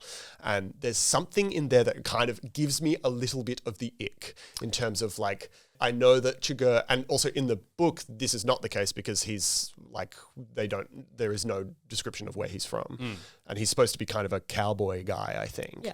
But in the movie, he is decidedly not. He is foreign. And that is an interesting choice as to what it's saying about this horrible, destructive choice. And the thing of, like, this movie is obviously a reference to Westerns, and the like a lot of Westerns being about the end of the Wild Wild West, right? And this movie is kind of about the end of this style of civilization and the oncoming neoliberal capitalist thing that is going to happen. Like, that's kind of the push from the, like, late 70s into the 80s, and the explosion of, you know, that American lifestyle. And I think movie saying that is like a horrible kind of like oncoming storm that is going to take over all of our sense of decency and dignity and all of those things. And there's something in there, and I'm not like I also don't think that like any movie should be read like as one reading that's like simple, but it's just something in the movie that has like I've been troubling with. I think that's kind of meant to be, from Tommy Lee Jones's character's perspective, sort of that's meant to be what he thinks until the end of the film, when he realizes that every single example of violence that he's been giving his monologues has actually been from locals. It's been the kid that I knew from down here. It's been like, and you see Woody Harrelson, you see that actually it's not, and the fact that he's just like, this guy died here. It's everything is, he's like trying to treat it like this burst of violence is something that's completely outside of his hometown, when actually, no, it's not. It's always been here. It's just as bad here. And really putting the blame onto like Chigurh is not necessarily correct. It's all as bad as each other, and who is worse and what is his way of dealing with things worse than Woody Harrelson's character. I view it like that. Yeah. I just want Does that make sense? It absolutely makes sense. I understand what you're saying as well. I want to build off that idea because this is a theory that I saw. I think, a lot of film theories, and probably going to hate this, it's a kind of title that you would normally be like, this is the worst clickbaity title. There is a great YouTube video by this guy named his account is What is Anti-Logic, and I just want to credit him, which is Anton Chigurh isn't real. Now that sounds like classic sort of like Ash is in a coma. Ash Ketchum? Ash Ketchum went to a coma when Pikachu struck him at lightning fighting all those Spearows, because the tone of the entire thing changes. Welcome to Anime Corner. What? That's a whole theory. Yeah. Sorry, what? There's a very famous internet theory when it did the rounds in like 2008, like when this movie came out. I'm catching up. Where that because the first episode of the Pokemon anime has a very different, more serious tone than the rest of the anime. Not super serious, but it feels very different. And Ash got hit by a lightning bolt and went into a coma. Nurse Joy and Officer Jenny are all the same because it's the police from his hometown. Okay. And like he will always be this age because he's always in a coma. He's always on an adventure. He could only ever end this coma when this is a different film theory. I'm going to be an Ash Ketchum truther from now on. Right. This theory is that Anton Chigurh isn't real. I actually kind of love this interpretation, because it does frame it in Tommy Lee Jones is constantly following, and he never sees Anton. He never even really hears of Anton's name. He's just trying to put together what this monster is in his head. And so Anton Chigurh in this interpretation, which is the bit that this creator brings up that really sold it to me, is that door opening where he's not there. And it is, I don't think, the movie's the movie as it is. You don't have to watch it and imagine that it doesn't happen. The thing about that smells like Lydia Tarr falls over and hits her head unconscious, and then the third act of that movie doesn't actually take place. But it could be that he's exaggerated in Tommy Lee Jones's head, and then when his co-worker says to him, like, actually, it's always been like this. In like, you are putting this weird rose-colored glasses on this country that has always been bad, always been violent, and he's like trying to disassociate from that. I kind of think I don't believe that Anton Chigurh is not there. I think he is, but I think it could be argued that he's like kind of villain that comes from outside of his town is, a bigger threat. But actually, all the violence is taking place here. It's already happened. That's not how it is. And I guess the coding of him being foreign is problematic, but I think it is specificity of it being him being outside of the, because the Coens talk a lot about getting the regionality right. And I don't think it's because they need it to be just the American region, but it's the context of the human world versus the alien world. And Anton has to be, and there are big kookier film theories out there that Anton is a alien, just, the same thing with Donnie Darko. Donnie Darko. S. Darko, a Donnie Darko story? S country for all Darkos. Anton Chigurh is this insane. Take me to your old men. So, got him. No planet for old aliens. Yeah. Sorry. I'm just doing that theory. Like, do they think like Anton Chigurh's gonna like go back to his home planet and be like I found these cool things called coins. I didn't read those theories. I listened to a good one, but he's. I think it's something about like his constant questioning and fascination of human culture is because he's trying to gain information.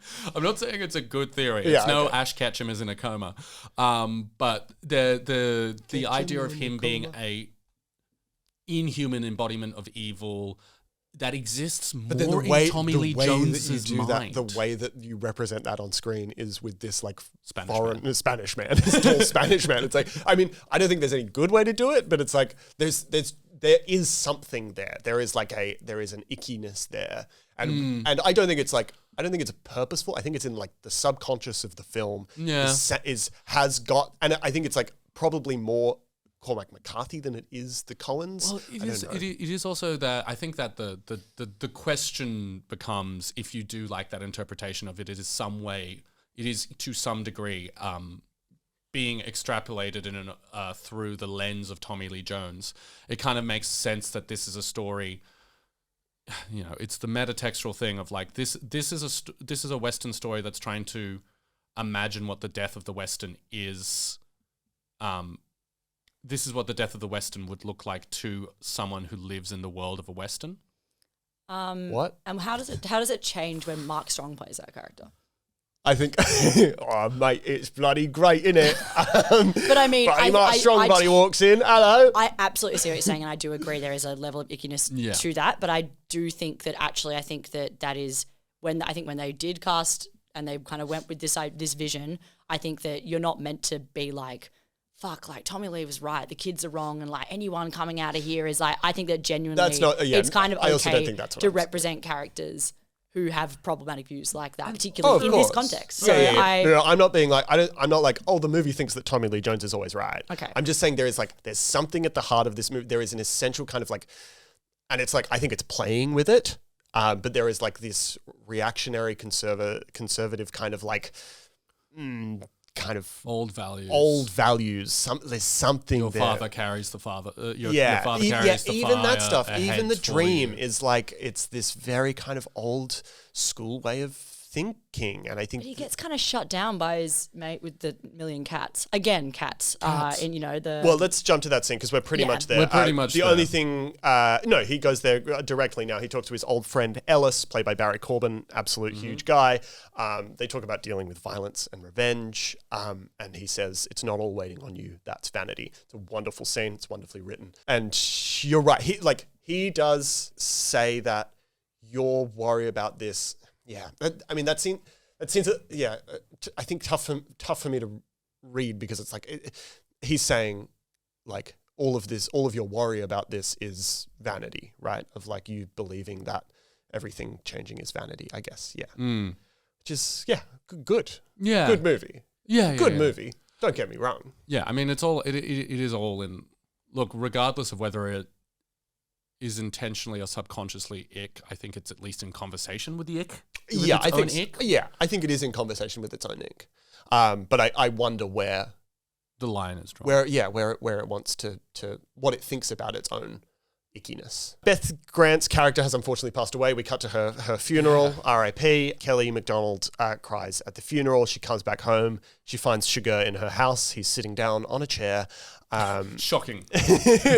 He kind of gives her this philosophy about the coin and the thing, and the coin came to me in the same way that I came. It doesn't make any sense. It's also kind of my he was in someone's pocket. Yeah, there is a little bit of, and this is silly. There's a little bit of a problem that I have with this film. Is when I saw it when I was 13 or whatever, I was like, Anton Chigurh is so smart, and like now I'm like, that doesn't make any fucking sense. Like nothing he says actually like has an ethical framework. That's what she said. No, and I know. I don't think we're supposed to think that he's that smart. I understand that he's supposed to be, but it's like the whole thing is based on nothing. There's no a supervillain sort of thing. Even Dennis Hopper. Do you know what a bomb is that hasn't blown up? It's a waste of potential. Do you know what a coin is that hasn't been flipped? Yeah.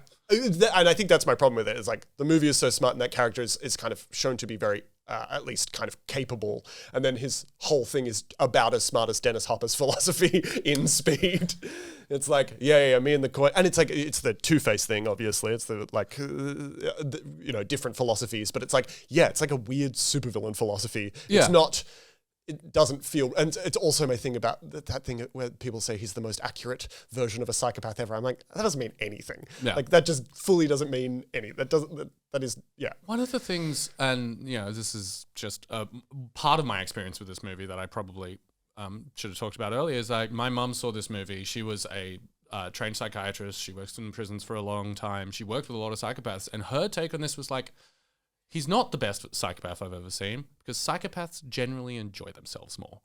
It doesn't seem like he's having a bad time. It doesn't. It just seems like he's having a wet time. He just looks like he's generally uncomfortable and just sort of going with it. I think he's enjoying himself in the coin toss scene in the Roadhouse. That's where you see. I think we've seen this character on the back foot for the first time ever. So I think that they had peppered that in, but then I think it's sort of like what happens when shit actually, like, you have to kind of, it's a bit of a nuisance, like, and I feel like that's kind of good, because usually you'd have like Dennis Hopper style, like loving the chaos of it, kind of like, oh, I've been thwarted, like blah blah. But it's kind of just this character sort of just like, oh, fuck's sake, God, like at a certain point it does all become a bit of a bother to him. God, and then it's like, I'm just not done with this shit. And I feel like this ending is like him tying the bow. I've got to keep my word. Yeah, apparently in the book she does flip. Yeah, right. She agrees to and flip that the scene's coin. longer, I think, in the book as well. Yeah, and she gets shot. Yeah. We assume that she gets shot. There's it's the incredible scene that he walks out of the house and checks the shoe and wipes the blood off his shoe, which is clever stuff. And then he drives away and he gets hit by a random car. Craig Berkey talked about this. He says, we helped out by slowly lowering the onboard car sounds throughout the scene. So it's like you focus the attention on Chigurh as he's driving. The movie. Yeah, and you're like, I guess that's the end of the movie. And then the car crash happens. And then Caleb Landry Jones and his friend come and help Chigurh out. Did you know it was Caleb Landry Jones? I did not. Yeah, it's Laundry Bag Jones. Wow. What are they in? He's in Get Out. He's the brother in Get Out. Oh. He's in Twin Peaks: The Return. He's the quintessential, you want a freaky white guy? Now, I guess you get him or Bill Skarsgård. So Chigurh pays a kid for his shirt and walks off into the distance.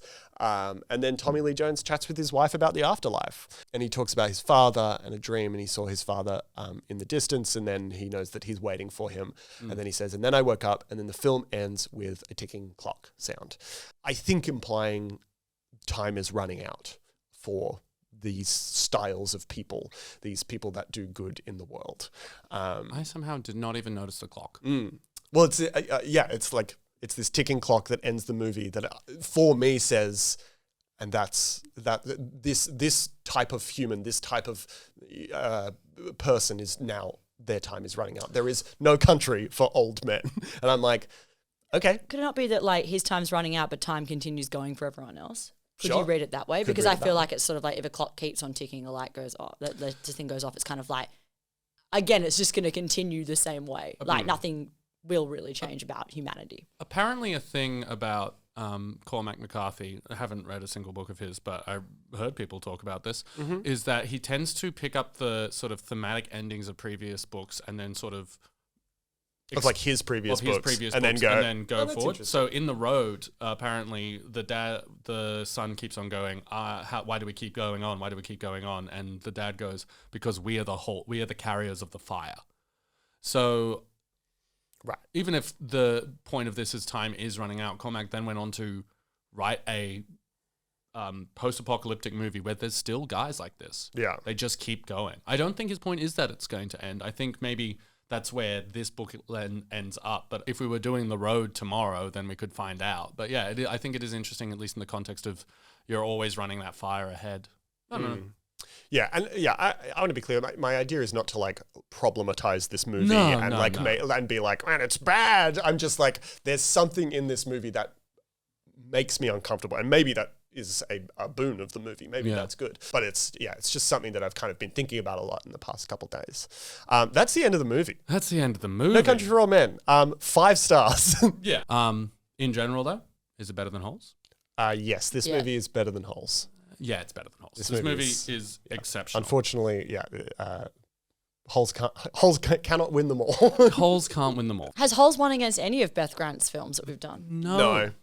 So Holes actually hasn't won a I single think we've been thing. talking about in general is we don't only want to cover the good movies, you know what I mean? Also, we've done 3 fairly bro-y movies. We want to avoid that fairly quickly. Although This is probably the broiest somehow. this is the Donnie Darko's pretty bro. bro-y. No Of Country the for Old time. Men is like film bro, Oscar. Actually, they're all bro. Speed's a fucking Yeah, action. Speed is Speed's a the bro least bro. movie. When Speed's the least broy film you've done, you know you've made maybe an error. You've maybe made a But podcast for bros. hey, I mean, I back our choices because Beth Grant has such an important role to play in all 3 of these films. Beth Grant is incredible, and it's really sad to be coming to an end on her. I would like to play a game real quick. It's an extremely simple game, and it's just Seamus, why are you pulling out a Monopoly board? pulling out a coin. Oh God! What the fuck? And I'm going to ask you, how much have you ever won on a podcast? Okay, what am I playing for? Between the two, you don't get to know.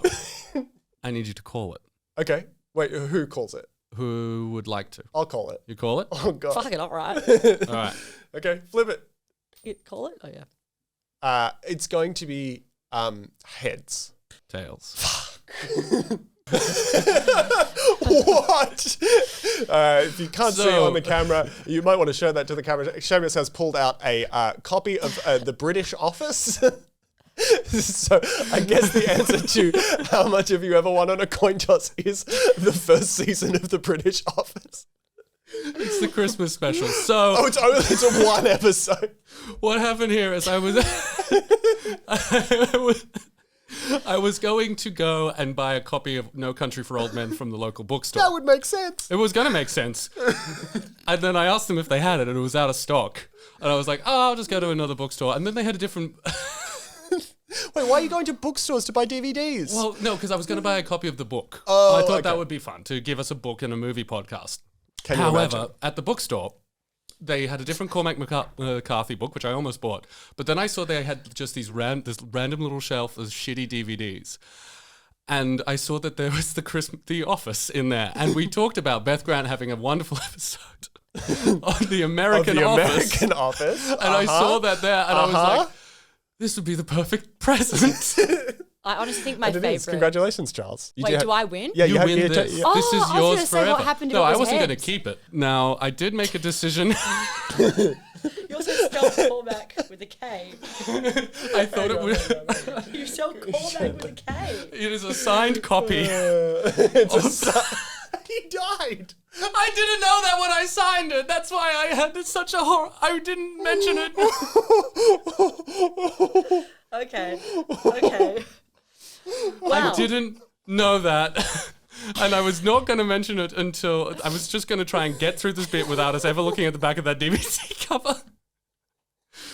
Okay. So the most that I've ever won in a coin toss. Have you ever watched someone get fired in real time? Thank you so much. I may never recover the fact that you have done a fake signature of Cormac McCarthy and spelt it wrong. I didn't know. Quickly going back to No Country for Old Men, do we think this is Javier Bardem's best performance as a villain, or do you think he's better in Skyfall? I think he's better as King Triton in The Little Mermaid. The real villain of all. He is the real villain of that movie. Okay, so out of these 3 films, what do you think has the best rewatchability out of the Beth Grant series? Speed. And or Donnie Darko. Actually, I could rewatch Donnie Darko a lot. I mean, they're all incredible. No Country for Old Men is just, for me, I find it so devastating and sad. I don't want to watch it every day. I'm not going to watch this for another 10 years. Yeah. Until we have to do another podcast for some reason. Yeah, we're like emergency No Country for Old Men. Yeah, there's a DVD copy of it behind glass. We need a good film. We've run out. We've We've run run out out. of We films. gotta go back to We've watched every single movie. It's been a pleasure covering Beth, though, because has. honestly, out of all 3 of these films, I'm going to say my favorite performance from Beth comes from Donnie Darko, 100%. and that's just because it's probably she gets the most to do. I think she really certainly the chunkiest drives performance. Yeah. a lot of that. She's also very good in this, and she's good in everything she does. Speed, she doesn't get a lot to work with, but she also does a lot of good stuff with that. It's been a pleasure to cover her because she's just one of those people that is in so many good things. And as Lincoln has been desperate to do like a million more Beth Grant films, I think we have unfortunately run out. 5 more years. 5 more years. The Richard Nixon Six thing. 6 seasons and the movie of Beth Grant. Yeah. And a Christmas special. Signed by no one. I think the movies that we're on the shortlist to do were Little Miss Sunshine. But I do think that maybe the Donnie Darko Little Miss Sunshine character are quite in a similar world, potentially. Yeah, I mean, Little Miss Sunshine is still in my top 10 movies ever made. I adore that movie, but she's probably smaller in it. She's at the beauty pageant at the end, right? Yeah, she's the beauty pageant organizer, and I think she's exceptional in that as well. I also have like a little. I'm going to really miss Beth. Like that's the thing I'm feeling. Moving on from this is like, it's going to be sad to watch another movie and not just see her in it. Like, I know it's also like all we've been doing for like 5 or 6 weeks is watching movies with Beth Grant in them. And then for some reason watching Speed 2, Cruise Control. I'm going to be watching movies now and just be like, where's Beth? For the rest of my life. Well, the exciting news is the person that we are covering next, we are going to cover some selected works of Hector Elizondo. Incredible actor, huge career. I think, can I say what we're going to cover? Absolutely. I believe what we're going to do is The Taking of Pelham 123, Paul Schrader's American Gigolo, and Pretty Woman. And then maybe we might throw in The Princess Diaries. I'm just going to say that now because I'm a little stinker. Thank you so much for... I have one last thing. Well, fuck you up. It's going to be another game? No, it's just a quote that I'd from Beth Grant that I'd love to end on, just because it is fully the theme of this podcast, which is just her talking about her entire career. And she says, frequently over the years, people have thought that they know me. Every character actor has this story, I'm sure. It goes like this. Do you play soccer? Did you go to such and such church? I knew you when you were with so-and-so. And then I go, well, sorry. And then they say, wait a minute. Are you an actor? That's great. Yep. Yeah. That's the thing. The point of the whole podcast. That's the podcast. Well, thank you so much for joining us for our Beth Grant mini-series. It's been an absolute pleasure. We are huge fans of Beth Grant's work. And please check out all of her films. There's heaps of them, so I hope you have a lot of time. If you like what you've seen so far, you can find more content, and please give us a follow and a like and a subscribe. All that stuff really helps. You can find us on Instagram, TikTok, YouTube, and Twitter, where it's Supporting Cast Pod. We'll see you next time. I'm excited. What will I win at a coin toss? Tune in to see.